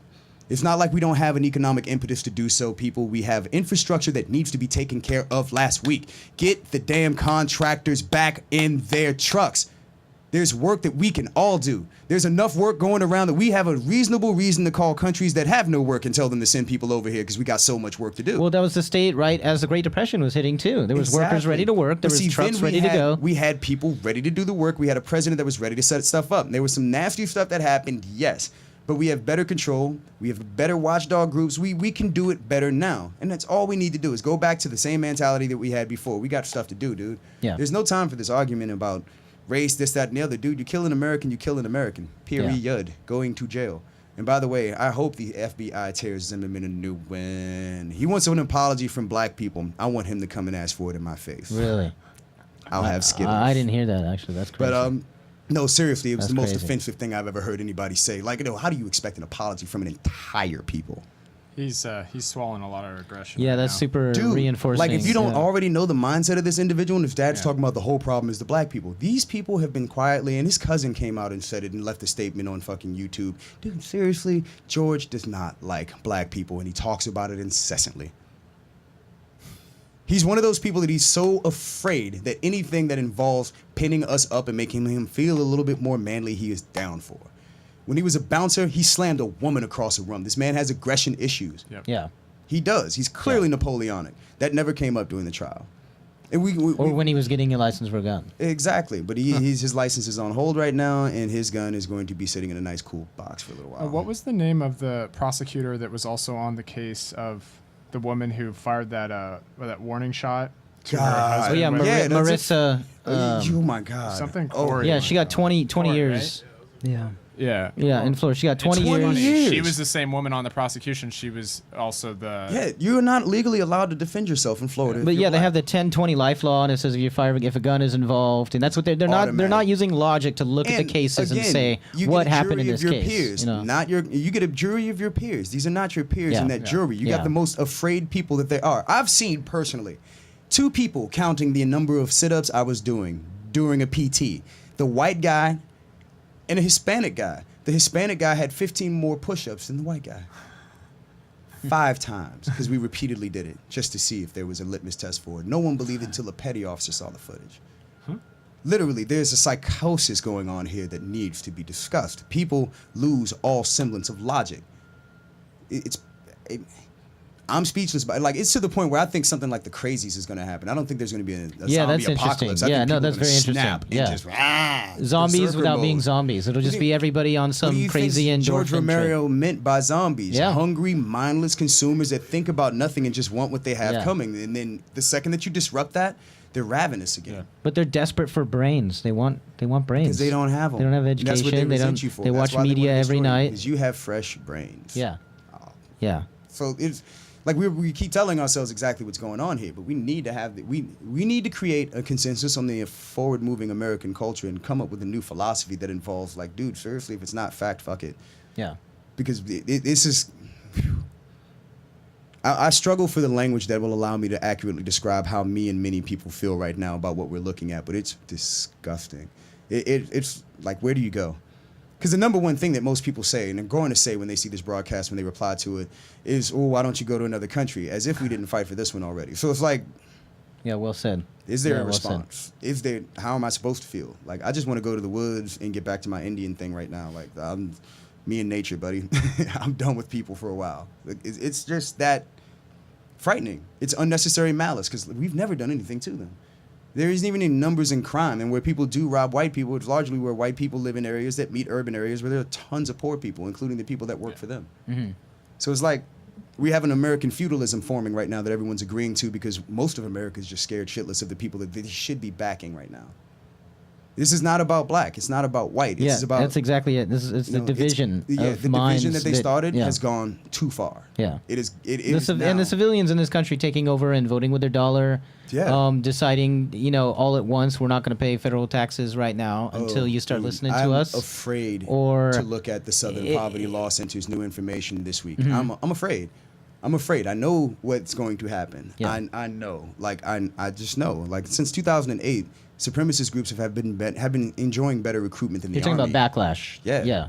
But like it's to that point. Like if no one else says it, yeah, we expect backlash right now. That's all we're expecting, and we know that we have no coverage and no protection. Yeah.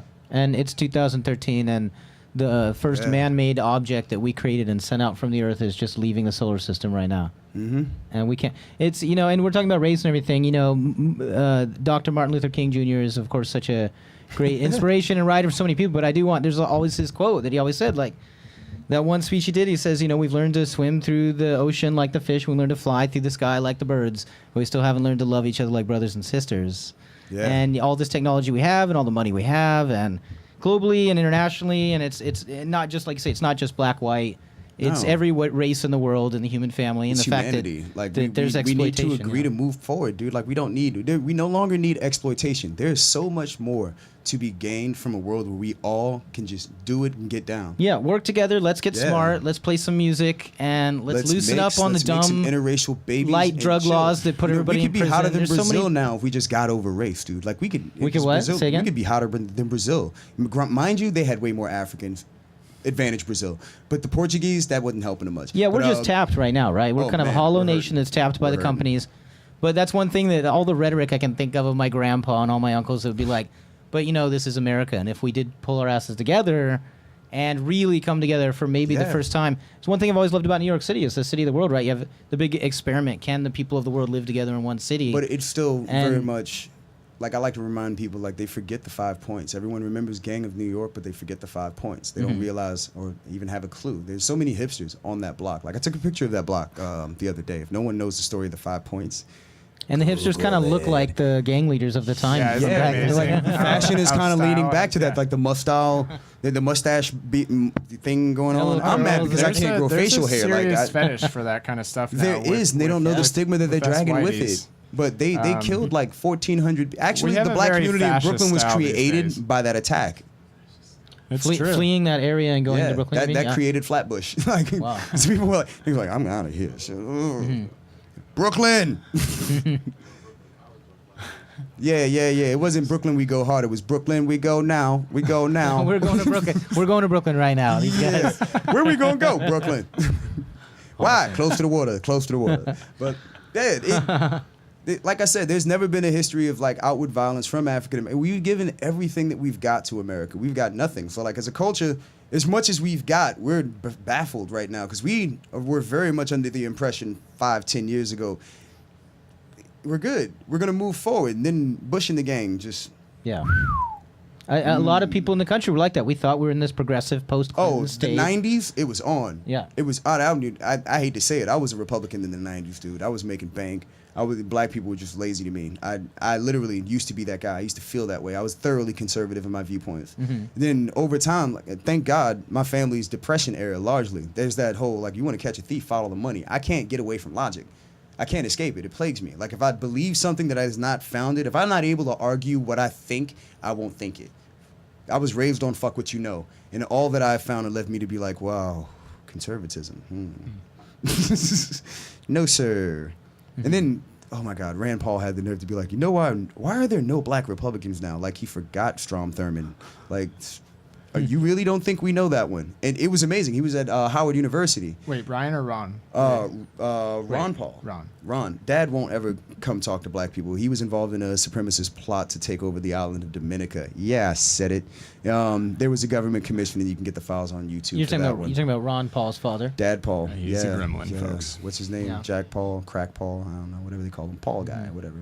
But yeah, Ron Paul went to Howard University to talk to African Americans and completely took the wrong approach. Like, it's clear that he thought that we knew nothing. Mm-hmm.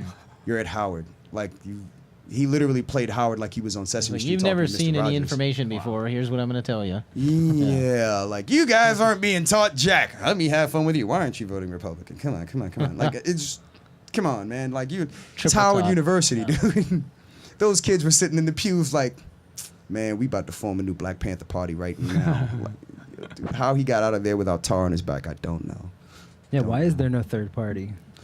They that's shot something. all the leaders. Yeah, I was going to ask you about that. That was something. Even I remember there was this really great Tupac Shakur quote where he was talking about, "Give me another 8 years, and as long as I'm alive, there will be a black political party." If everyone, and of course, stemming from his mother being a Black Panther and everything. And yeah, but show of hands, everyone that's ever heard of Noam Chomsky. Show of hands is everyone that has ever heard of the Church Commission. Noam Chomsky. The Church Commission? Yeah, the Church Commission. It was the actual trial for J. Edgar Hoover and the thing called COINTELPRO, counterintelligence program. Yeah. Mm-hmm. Chomsky wrote that book, and they had spelled it out. They were literally deliberately involved for about 35, 40 years in the dissemination and destruction of leadership and the rise of the Black Messiah and the Black community. That was the focus of the law from the FBI. Yeah. So, and anyone that fit nearly that category was followed, had a file by the FBI. Republicans only want you to be like black people they've already shot. Yeah.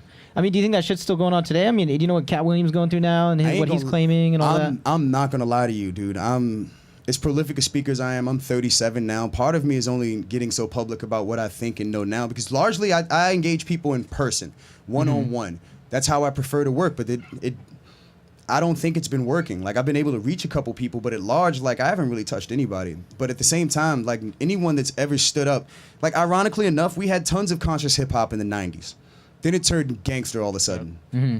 That's not because there was less conscious rappers. All of the rap groups that were around in the 90s, Native Sons, all of them, they're still around and they're bigger than they've ever been before.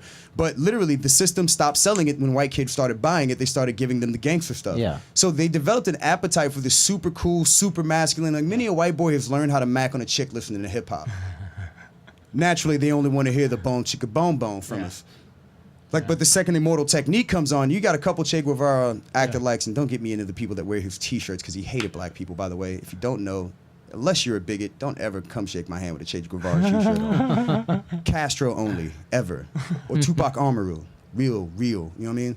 But we don't, there's no, we're so misinformed that people don't catch any of that. They're not looking. They're not paying attention. And people actually get resentful when you talk to them about it. So there's not any way that most people have known of in any time to be able to have a constructive dialogue consistently enough before you can reach anybody. They get a hold of you long before you get enough people to listen.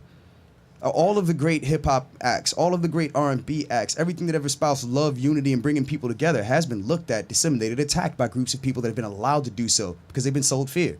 Yeah, who haven't really actually heard it and heard what they're saying. Exactly. They're just scared of it. And they because they go at it that way, people that don't read any deeper and naturally and inherently trust them because of who they are, just believe it. Mm-hmm. They don't know why they believe it.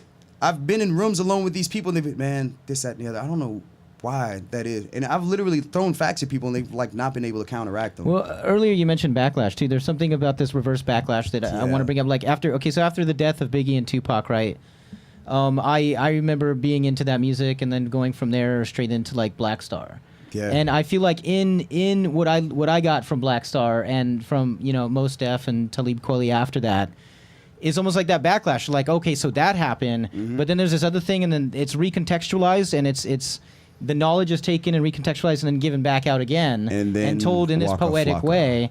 And then somebody like me ends up with that album, like with more insight and a little bit closer to understanding what is the mentality going on here. But then, like, and now we're even another decade past Black Star, so. On the other side of the paradigm, in white culture, there are always going to be white kids that see and feel what's going on in black culture through the music. Yeah. The blues. A lot of people, me and my friends have this argument. I think we've had it once. I've met Dan Auerbach, great guy, incredibly talented, but he does not play the blues. And he will tell you himself he does not play the blues.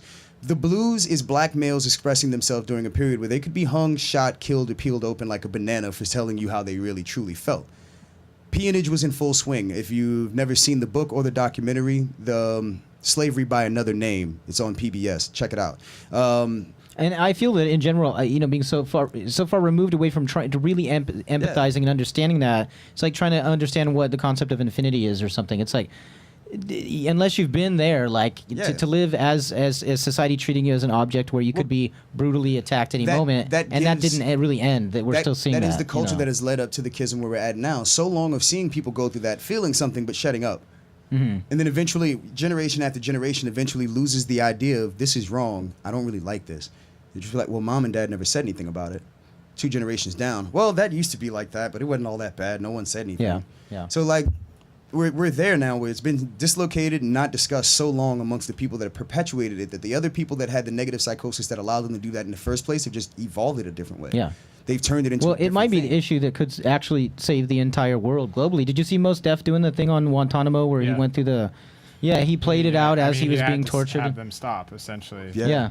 And just the fact that he would do that, and just like people saying, "Oh, Mos Def did that. Why? And connecting these two things, and it's like, oh, we're on a global level of freedom and liberty of humanity in general. Are you going to end up tortured, or are we going to be free? Has given us the ability to reach the planet. Like, there's always a form of hip hop everywhere, and I'm hopeful in world peace and humanity because of hip hop, more so than anything, because so many people connect to that. There's an avenue open. It's like that line out of the mind that allows me to tell somebody we are trapped in here.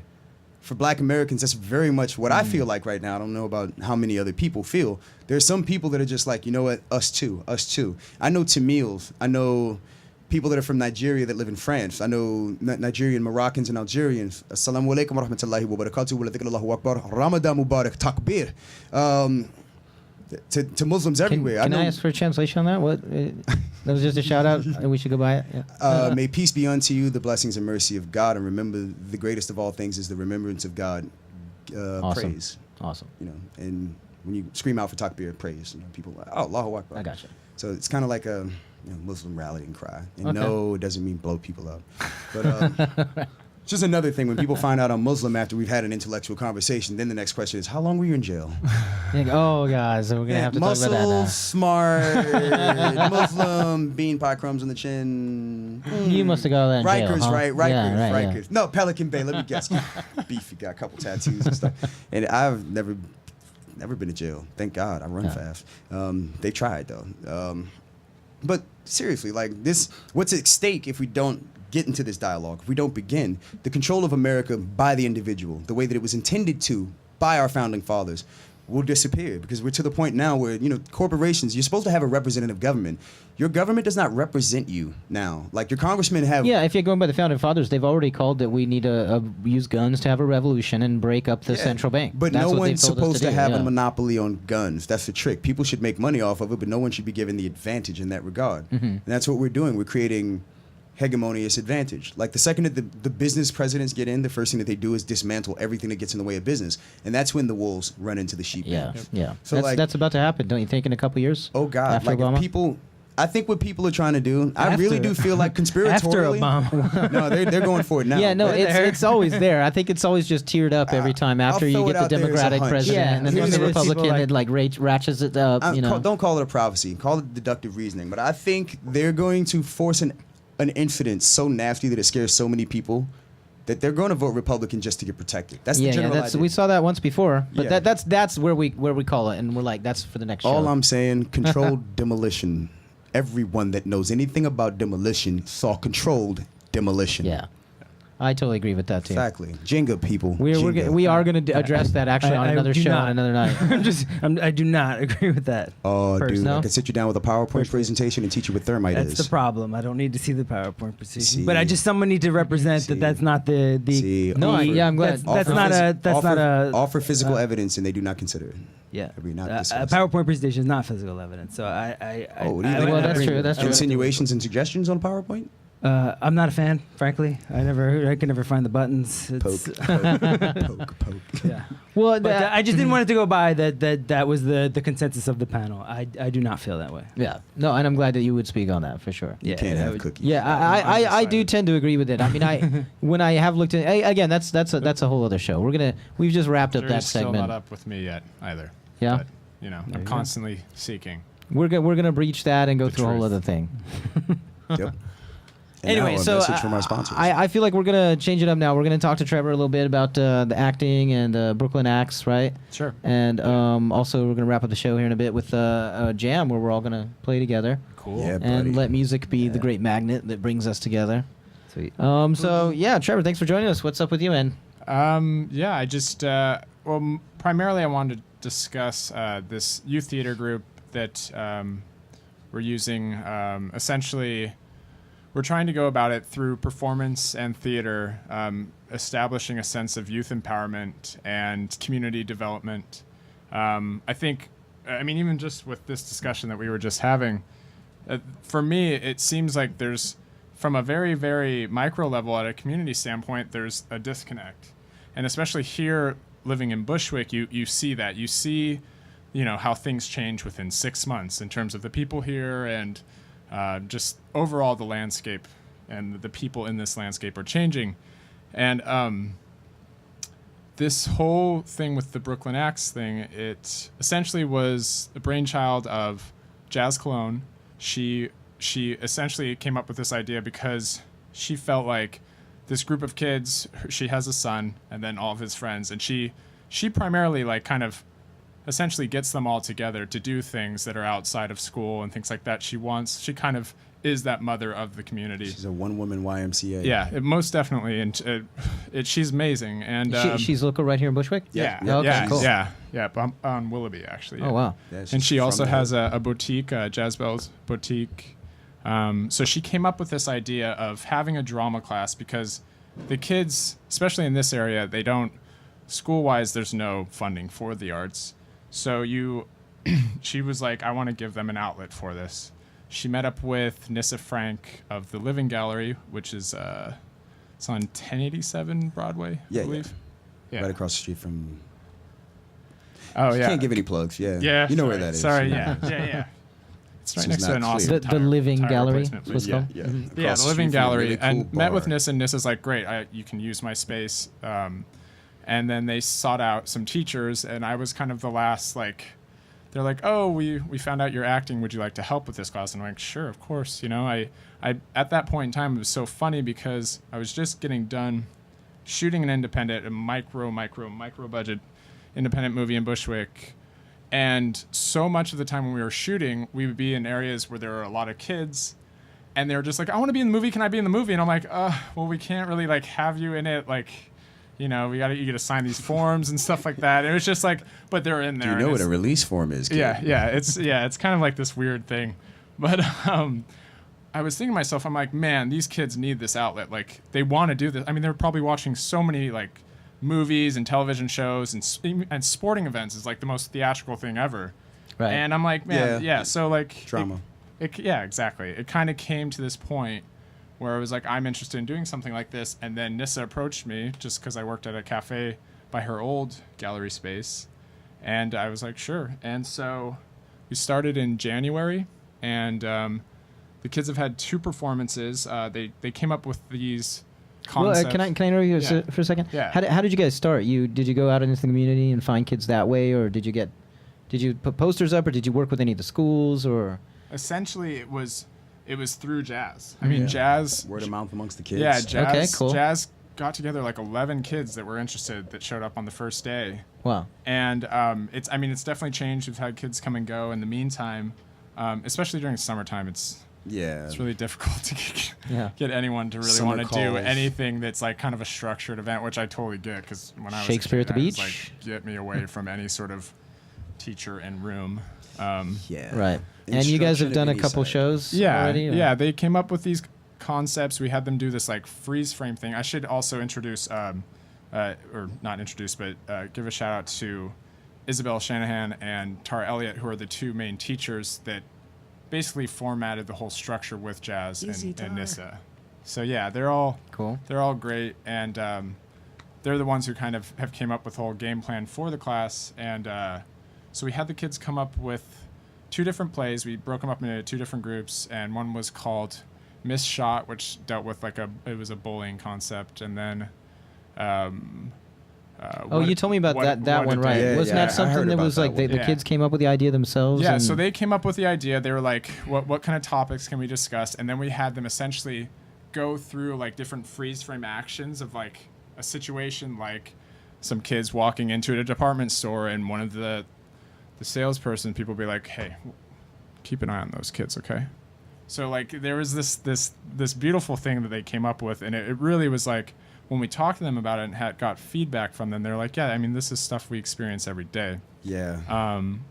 And so it was the first performance, which was our initial fundraiser, was fantastic. We raised $600. It was pretty like, it was amazing to see it all go down, and they all nailed their parts, and I was like, man, they blow anyone out of the water that I watch on a fucking, a television screen, or a cinema screen. So yeah, fuck those television screens. Yeah, man, they're being super real. Yeah, it's weird cussing when I'm talking about a youth theater group, but anyways. Well, that's why they call them actors. Yeah, precisely. So yeah, and we had a second performance during Bushwick Open Studios, which went along with this beautiful photography installment called Defying Devastation, which was about essentially Bushwick 30 years ago, and this woman came and took pictures of the area and inspired a girl that she took a picture of to herself end up taking pictures of Bushwick now. And it was this beautiful juxtaposition, sad and beautiful. But yeah, I remember Bushwick back in those days. Oh yeah, so, my uncle used to live up here, and once in the blue moon, like maybe not 30 years ago. I'm only 37, but like about 20 years ago, I remember Bushwick in the 80s. It was early. Yeah. Actually, this block down here, right down the street from here, is where I don't know anyone that did, but they used to sell heroin down there.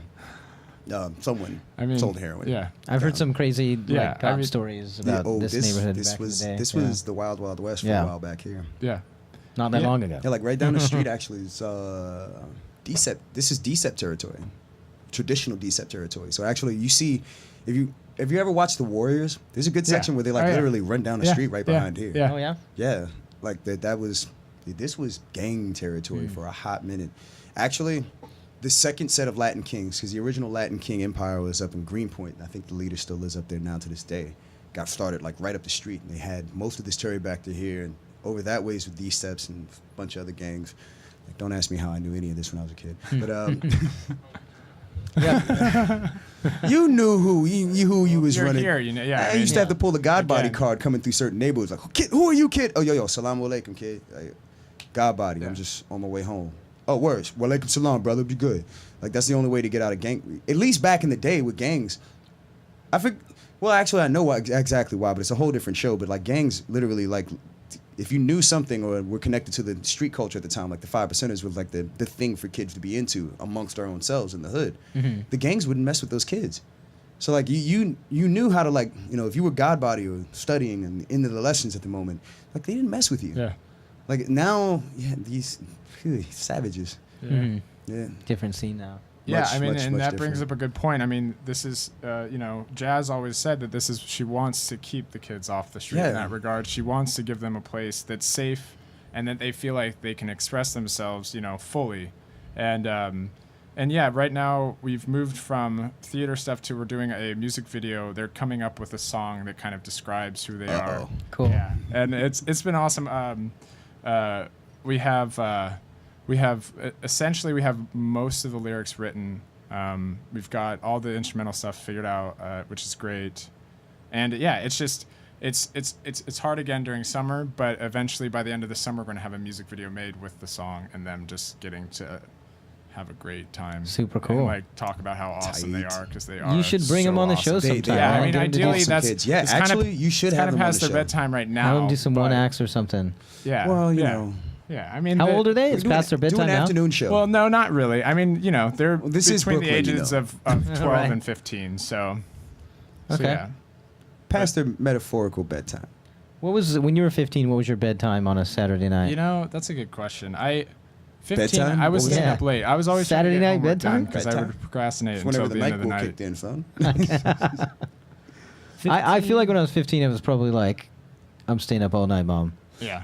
Me and my brothers would fall asleep either watching Rhapsody or beatbox. Yeah. That too. Well, Kung Fu Theater used to come on like 1:30. Yeah. So like For sure. When you were around 15, probably just yeah. pass out. I think when I was 15, Yo MTV Raps was on. I don't remember about Rap City. Yep. I don't know, man. Yo MTV Raps didn't really.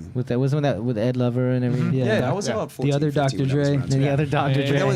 That was Saturday afternoon, like that and. Yo, TV Raps is every day, weekday, 4 p.m. No, it wasn't late though. No, it was in I swear they Exactly. would do That was it. the They would afternoon. play it in the afternoon, then they replay it early in the morning. No. At night, BET used to have. I remember on, watching that Ralph late at night, McDaniels. yeah. Yeah. Oh, really? So we used to watch that late night. Ralph McDaniels and what was the other one? Well, that Tigger and them came later though. That was. Yeah. We had to watch. But Rap that would be City. awesome, man. You should totally like get them to do their music video for us or something. Well, yeah, and back in the day. we went and we've been able to do things because of the fundraiser, which is great. We've the public theater has been really great about getting us cheap tickets. We went and took the kids to Venice, which is this huge. It's like Occupy Wall Street meets Othello meets it's essentially musical theater, and it was their first time ever seeing something like that, and they were just like, oh my god, this is amazing. Man, those musical theater people, they can hit every note. It's crazy. Over and over and over again. Musical theater people are scary. I dated one. I was really impressed. I mean, You're a musical theater kid? I'm still a late bloomer when it comes to a child of anyone theater, that talented so. has something wrong with them. Yeah. You're walking around singing all day, every day. Like Get off the stage. Weirdo. Get off the stage. Yeah. Talk to me. spotlight is us always hipsters, on. we have Joy Division. That's what we were always singing all the time. I hate being called a hipster. God, I hate being called a hipster. Oh, no, I mean, it's funny. No. People refer to me as hipster. You weren't calling me a hipster. I just feel. No, I was calling mostly myself. But Yeah, you're not a hipster. You're too nice. You're a cool guy. Thanks. Hipster is a term I reserve for people. I don't know if I've ever gotten a decent definition. I've heard so many different people use hipster in so many different ways. Yeah. Can we ask right the fuck now? Like, when what does it, anybody ever say what they mean or mean what they say now? well, that's a good point. It's one of those That doesn't ambiguous happen very words you could use for anything. Like, caught myself a good hipster the other day, fried it up, ate it. Use one of them hipster folks, ain't you? Like, oh, quick, get home. The hipsters are on at 7 p.m. Oh, God. Like people and what they think. Oh, there's totally a show for you right there. A sitcom, just the hipsters. And what's a hipster? Pose them like they're a whole family. And is there anyone whose name is hipster? I think there's genres of it. But I basically feel like it's a term that's thrown around to mean like gentrifiers that, I don't know, but then sometimes I feel like there's attachments of like the clothing style and certain what music you're into and all this. So. And then there's people who fling it as if it's an insult. Yeah, exactly. I never got that. Maybe because I am one. But damn dirty hipster. I'm just like, okay. Like that's right. I think that's what right wingers mean. It depends on who says it. Like, I think right when wingers people use it as an insult, they mean it. I'm a little jealous of you. Yeah, exactly. Like you're so pretentious in the fact You know that what I mean? Like you like her. I wish I could really like You're so pretentious in that you dig up culture and you're interested in style and dress. Some people and, mean it by like how you get down, how you do things. Some people mean it like, oh, you disgustingly free person. Like, Like bohemian. Like hippie bohemian I got called a black connotation. hippie once. That I kind of agree with that now, though. Yeah. Mm-hmm. Oh yeah, and what does that mean? I never knew what that meant either. Like, oh, I got a haircut, and then somebody was calling me metrosexual. I just started calling them feminine. Yeah. Not feminine, feminine. Feminine. Feminine. He's feminine. Sounds delicious. Put it on crackers. Yeah. Oh, I see. Yeah. I mean, it's a whole lot of. But it's a new style, right? It's like hippies or mod or anything else. It's like every generation has their way of expressing like well, who the they irony are. of it is, in the use of it in like particularly like widespread usage, it's become this ironic search for like self. Yeah. Through digging through the past Yeah. that inevitably leads to selflessness. Yeah. Like it doesn't. You just end up nothing. Yeah, that's interesting. It's not grounded in anything. It's just like you're rehashing. You're in Polaroids is what I call them. Pretty as a picture from any period in the world, but when you flip it around, ain't shit going on in the back. That's like interesting. I think Framed Polaroid really well. is way better than hipster. Hipsters used to be a term applied to like 50s, 60s era jazz heads. Like they were the beat kids. Hipsters were like the black equivalent of beat kids. Yeah. They were progressive. Well, it's another But what we call appropriation hipster of- today of- is not of- that anymore. of- For white culture, it's an appropriation of black culture again. Yeah. You know. What about the N-word? Everyone is African. We all come down to one woman, two men. So we're all niggas. No, actually, one man, two women. But now Sorry. hipster's not associated with race at all. No, hipster's never It's really not. been in. I didn't think so. I always thought it was from the jazz era, people taking the It lingo. did. But like, of, people who were Charles on the Mingus scene. and his kids, his compatriots doing it around that period, just before Miles Davis showed up. Those were the original hipsters. Mhm. Like fresh out of Cab Calloway's period, jazz began to get a little bit more sullen and progressive. Thelonious showed up. Yeah, Dizzy Gillespie. Exactly. Are you seeing any hipsters, Trevor? And in even your the look class? of Dizzy Gillespie, the glasses and the soul patch Yeah, and the early hats. blue. That was the hipster. The it's early still blue the note hipster. period. That was the black equivalent to. Yeah. What is a Jack Kerouac? Beatniks? Yeah. Whatever the hell was up with them.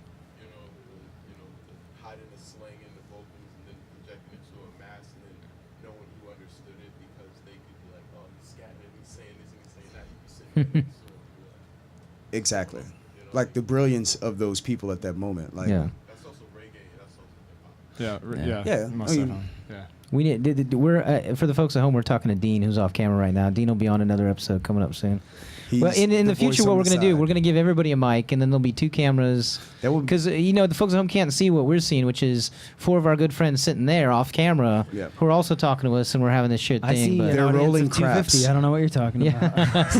250 people. Whoa, look at all the lighters they're holding up. Pass the mic back to the person. There's your comments a are- packed stadium over there. Yeah, And totally. There's an arena full of In that people. general direction. Isn't to Jersey see over this that way? right now. Monday. Right, one of these days we're going to wake up, we'll have 50 episodes of this show, and I think if most shows go like tonight's show is going, We'll then I'll eventually be pretty sponsor proud. a monster truck and a NASCAR racing crew. Sulphurbath Monster Truck live Saturday night. Friday, Feel the Saturday. sulfur burn. Oh, damn! I want to make a shirt. Oh yeah, Awesome. got it. Oh no, don't start it now. Drag racing team. Yes. So I'll bring it back to you for a second, Trevor. Like last week, I don't know, you didn't see it live, but last week we started the show with a piece that you and I made together. Yeah, which was Yeah, fun. that was great. Yeah, we did two separate filming nights, and yeah, it was great. We just kind of came up with this concept of grabbing a whole bunch of different, books and graphic novels from Mike's treacherous bookshelves. I don't know if you can see them there. It's quite harrowing. To Yeah, climb do up you there remember and get what 'em. we decided to use all? I Oh remember. man. Okay, so there was a Grant Morrison Batman rip comic. Yeah. Rest in peace, Bats. Yeah. And then Rest in peace, there was Bats. an Edgar Allan Poe book. Yeah, the Poe poems. Yeah. Who else? We didn't end we- up using Marx or. Yeah, we pulled Marks down, but we didn't use it. We did use Dahlgren, I think, right? Oh yes. Samuel Delaney's Dahlgren. and Ray Bradbury and the Ray Bradbury. There was one other one, but we essentially what we did was I would go through some books, mark pages or excerpts that I wanted to read, and I kind of tried to somehow have them have like a loose connection to one another, and it was very grim and dark, and I would read the lines as though my eyes were closed looking down, and then I'd look up at the camera and say those same lines. And then Mike did a pretty I was scared looking at myself. That's cool. When we watched it. Yeah, we added some effects to it, but it was a very yeah. meta theater thing going on, right? And Like it was fun. It's something to, especially with the slider. That was really cool working with that. And I mean, it's just, for me at least, it's always good to do things like that to just kind of, get the muscles working. Exactly. And keep yourself, trying to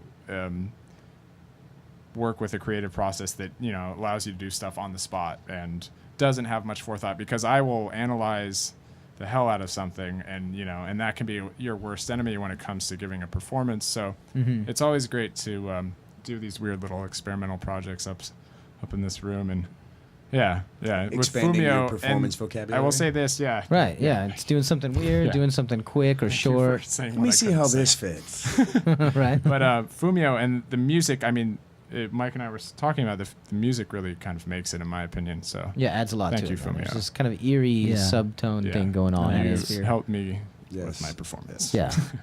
And that's super cool. You also just finished doing a feature for somebody, didn't you? Yeah, so from August of 2012 to January 2013, we shot a movie here in Bushwick called Mostly Awake, directed by Cody Swanson and written by and all that stuff. Big plug, Cody. Yeah, big one. Cody's a friend of the Sulphurbath. Yeah, and he's actually working on another script right now. We're going to possibly be shooting in Beacon, hopefully in September. Oh, cool. That's awesome. So and then it'll be a little bit. It was our first everything for all. There was like it was like a 5-guy crew. A lot of times it was just 2 of us, and we learned a lot from it. We had a Kickstarter to raise some money. We're hoping to raise at least twice the amount of that this next time around, because then we can actually go up there, get all of our pay for our locations, pay the actors, pay the crew, rob a bank. Rob a bank. We're gonna film ourselves robbing a bank in Beacon. And just tell the customers that you're making a film. I'm not gonna tell you what bank though. Banks. You're not gonna know. Beacon Abe is so big. Just kidding. This one or that one? But I mean, that's the one thing about it. Because in a lot of ways, bringing it back to the Brooklyn Acts thing, I felt as though I was this person that had moved here to Bushwick, with this, this romantic idea of moving to New York or moving to Brooklyn and being an artist and all those things. And it's like, I think that's what's missing in a lot of regards. There's this disconnect between community and the arts, and that a lot of us are coming here to do that, yet we're so focused on ourselves that we're not looking around us and seeing that there's this. The art is everywhere. There you go. It's everywhere. It's on the street. That's how I feel about globalism too. It's like there's so much put in the economics of let's mingle, and it's not exactly left to the citizens. It's left to the citizens to share culture in that way too. Sure. And it's globalism, right? It's like we could have a really great flowering, a new renaissance of cultural globalism, but globalism is in the hands of the economics of it, right? And the banks and the resources. It needs to all come back to the human interaction. Reconnecting. Know your neighbors and realize we are a community living in the same block. The same world. We're all there's more genetic diversity in one country in Africa than there is in the remaining of humanity altogether. Yeah. Like, we're not at all different from each other. We're all literally chimpanzees are like just the tick off of what we are. But so much different than we are from each other. Sure. Like we're the same damn thing. And each human being has, 100 or so mutations that their parents don't have. That makes you a unique person, but you're still linked to the rest of humanity in that regard because you are human. We need each other. Most definitely. We are extensions of one another. Pass it on down. The hell off them. And there goes the American. Right. Fourth man rule. Fourth man rule. Fourth man rule. Yeah, the fourth man always has to. You have to disagree. The Holy Trinity was, we got it here. Love, no. Oh man. Three's company, four is a crowd. No. Three's company, four's an orgy. Oh. But three could be an orgy too. I saw that one. Can two be an orgy? So we're going to break out into song any moment now. It's about to happen. You guys know what's about to happen. Yes. So anyway, we want to wrap it up and say thank you to everybody, and we're going to close it up. What we're going to do is spend the next 2 or 3 minutes playing some music. We're going to do an improvised live musical performance led by Fumio Tashiro and Dan Marco, who are just off camera. Thank you guys for joining us. I want to thank so much Trevor Hamilton for joining us tonight and talking to us about Brooklyn Acts. Thank you. Thank you very much. I was going to ask you, is there a webpage or something you can throw out to anybody to look? Yes, that's what I was going to mention. So essentially, come and like our page on Facebook, Brooklyn Acts, and you can get in contact, message us. If you want to come and guest star and help teach, you have something that you want to contribute, whether it be monetary or anything else. I mean, cool. We need help. You know what I mean? It's definitely something where, and we want people to come and help. Also, yeah, really cool organization. I think people should reach out. Gallery, Nissa Frank Living Gallery, and then Jazzbell Boutique, Jazz Cologne, and also Tara Elliott and Isabel Shanahan are with Zeitgeist Theater. So any of those, if you go through any of those avenues, you should be able to. Yeah, and we'll put those web pages on the archive as well. And so. yeah, we meet every Monday from 6 to 7:30, and just right now, like I said, we're working on the music video. So support the kids. Cool, please man. do. Cool, please. Man. You know that movie Attack the Block? Have you seen that? Yeah, that was one of the movies I wanted to watch the kids because I realized it's funny you mentioned that. I've gotten together with them outside of class, met at Jazz's place to watch The Walking Dead as like a group, and they love zombies. And right? it's just like and it's funny to me because what I was getting together with like groups of people when we were younger was nothing that intense, but this is the world we live in, and it's like it's amazing that like they are learning these ethics and morals from shows like this that are so intense and horrific, and people would be so aghast that those were the shows. But I mean, we know good zombie movies. Look at where we are. Zombie movies have always been an amazing social critique of things. Thank you, George Romero. Yeah, thank you. But yeah, Attack the Block is a great kind of. I was thinking, let's get some cameras and go get those kids and just be like, hey, we're they want to make a zombie. They want to make a zombie movie. If they're down, I got the stunt coordination for that all day for free. Yeah, dude. Like, Attack the Block in Bushwick. Stunt coordination, martial arts, and weapons is my specialty. I got you on that. Yeah. Awesome. I'd like to be a consultant. This leads into a whole other. This leads into a whole other conversation about it. Reminds me of the project Bobby Berry's working on. We're going to have him on the show at some point too. But yeah, just so many great. I know so many great artists and thinkers in this community, and I think like let's work together. And what you're doing there. I talk to Nick a lot. He teaches music at one of the schools, at one of the public schools here. Every time I talk to him, he starts by saying the same exact thing you said. It's like, well, we're basically dealing with a bunch of kids here who don't get any funding and. Basically you can come in and organizations come in and see that they're lacking in this and they give to it, but it's not like the state and is passing out money for education and for kids to expand their knowledge of culture and experience. In fact, everybody thinks the opposite is true, but basically they're not getting funded for education and it sucks. And so all the more cool that organizations like that are happening. I also want to thank Tonto so much. Tonto Ben Everett, thank you so much, man. Thank you so much for having me. Joining us for the show and talking to us, enlightening us. Well, just sharing. And you're going to play some music with us too, right? Cool. Oh, yeah, the bongos must come out. Yeah. So, we got Fumio and Dan over here too, playing some music. Miho Morita doing the camera work. Thank you, Miho, tonight. It's been awesome. We're going to get into something. Yeah.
Vibes?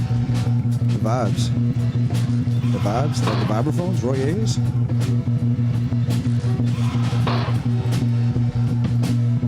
I mean, I'm in it.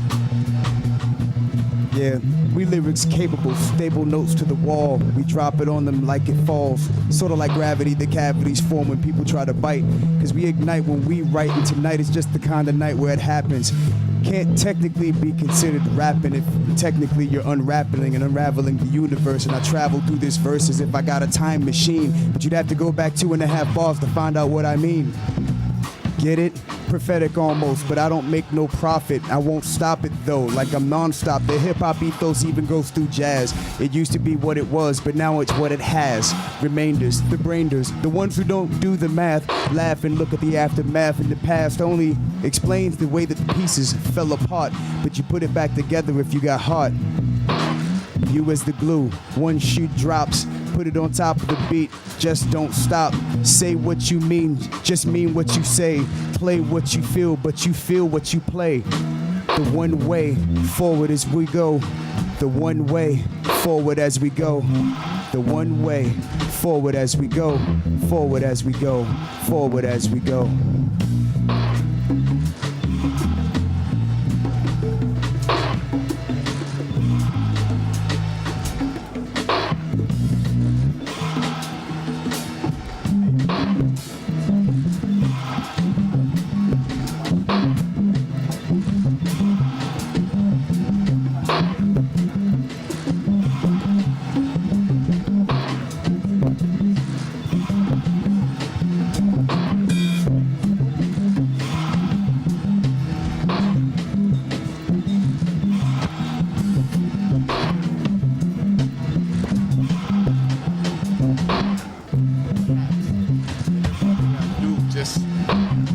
Ain't always got to do with black. I mean, I like red, I like yellow too. I mean, yellow submarine, yeah, I'm coming through like I threw it. That's a stone deep as the ocean when I hit them with them soaking poems. Yeah, you're drowning in it. Trumpet in my hand, I haven't played this since I was taught how to by a white man. Yeah, now goddamn. But then Dizzy came into my life, the Gillespie. Yeah, I can't stop for any man, cause I know God has protected me. Yeah, stopping frisk, they ain't stopping this. I'm hella sick, I'm fresh to death, and I'll never forget that I'm the shit. So sit back and let me kick facts. I blow the horn, yeah, out of syntax. It's been rap. You said he been unraveling. Well, I've been time traveling.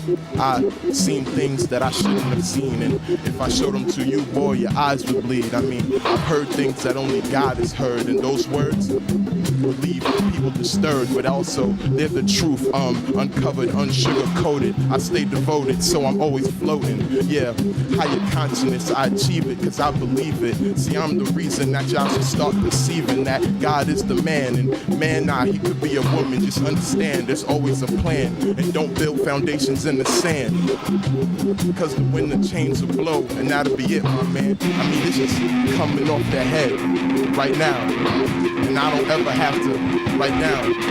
But if I did, you would hear sounds and smell colors, and I don't know, but I feel like this is cathartic, and God just touched my shoulder. He said, lift that boulder, cause that ain't earth. You can't lift that, just know your worth.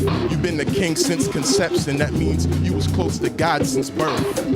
Yeah, this dirt, this this stone, this water. We gave you fire, Prometheus, so yeah, ash to ashes, let it burn. You can't purchase swag, nigga, when will you learn? This is developed since the ancient times, and I ain't never had to forfeit my grind. I do it line by line. See, everyone has a spine. We all doing things, and we just do them. Yeah.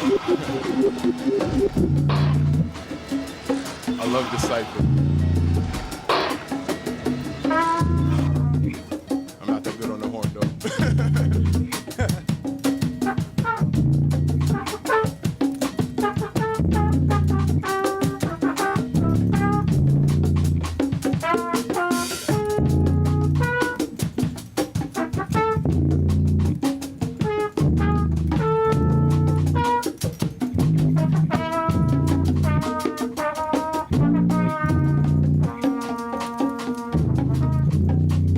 Gotta bend my horn like Trump, like Disney. I'm like, get that crazy. Lean into it like bird. Like, I gotta be like my embouchure to, oh man. I've adjusted my embouchure to inhaling marijuana, and when I used to play the trumpet in high school, I never smoked. Like, I was so against it. I was so, and this is crazy. Dizzy would make you smoke 2 jazz cigarettes. Right? Like, this is when people were calling weed tea and stuff, and like, this is an influence on the culture. And like, I kind of want to go back to that though. That's kind of cool to call it tea. Yeah. What you smoking on? You got that Jasmine. Got that jasmine. I got some slap shong wushong. Word. The tea heads, man. That could have gone on a lot longer. You guys are awesome. Oh, we're not done yet. We didn't give Dean an intro. I want to give a shout out to Dean. Peace, world. Miho panned over and caught Dean doing some rhyming right there. That was all just freestyle, right? Yeah. Awesome, man. Yeah. Really great. Tonto, you too, man. I've never heard you rhyme. It was great. Thank you. Yeah. Sure. Hopefully there's some more in us. So we're going over our record right now that shows about 2 hours in length now. We're going to have to trim it down. So for anybody out there that did join us, thank you guys so much. It was fun just hanging. I want to thank everybody again. Dean, what's your name? Dean Brown. Dean Brown. Dean Thank you, Gavin Dean, Brown. so much. I know about your jewelry making and stuff. I want you back on the show as the artist segment, man. Yeah. And we'll talk with Dean again at some other point. Blaine Kneece, co-host, thank you so much for joining us tonight, man. Trevor Hamilton, who's not in the room right now. I think he went on a beer run for all of us. Sweet. Isn't that cool? God bless his soul. God bless Trevor Hamilton. And thanks for joining us tonight to discuss theater and literary world and Brooklyn acts. That was awesome. I want to thank Tonto so much. Tonto Ben Everett, thanks, man, for coming on. Thank you. Sharing your comedy, sharing discussions and everything. I really feel like the segment that we had talking together was really raw, informative, progressive dialogue, man. That's what we need. That's what we need, man. To reconnect, get it back together. And Exactly. Just work forward, man. Like, Yeah. I'm a big fan. I'm a big believer in the whole like Obama forward thing. And I don't know if Obama's necessarily the person going forward, but I like to hope he is. But yeah, man, we just need to open the dialogue and get over the negativity and start believing in human capital and what that can do. Because I mean, the best evidence is that we're in it for the long run. We've been pulling the weight in this country forever. So there's no need to be afraid. Exactly, and the dialogue's already been breached. It's not like it's something new. Let's just keep talking. It's been done before. Like, we just got to get back into it. Exactly. God, we did this last year. Dope. All right, and then Fumio, What Tashiro, was as that? always, playing upright bass. He's amazing. Thanks, Fumio, for joining us, man. Fumio. And Dan Marco hitting the drums. Very, very cool, you guys. Thank you, Dan Marco. I want to thank the whole world, but especially the people in this room and anybody at home watching us. So, thank y'all.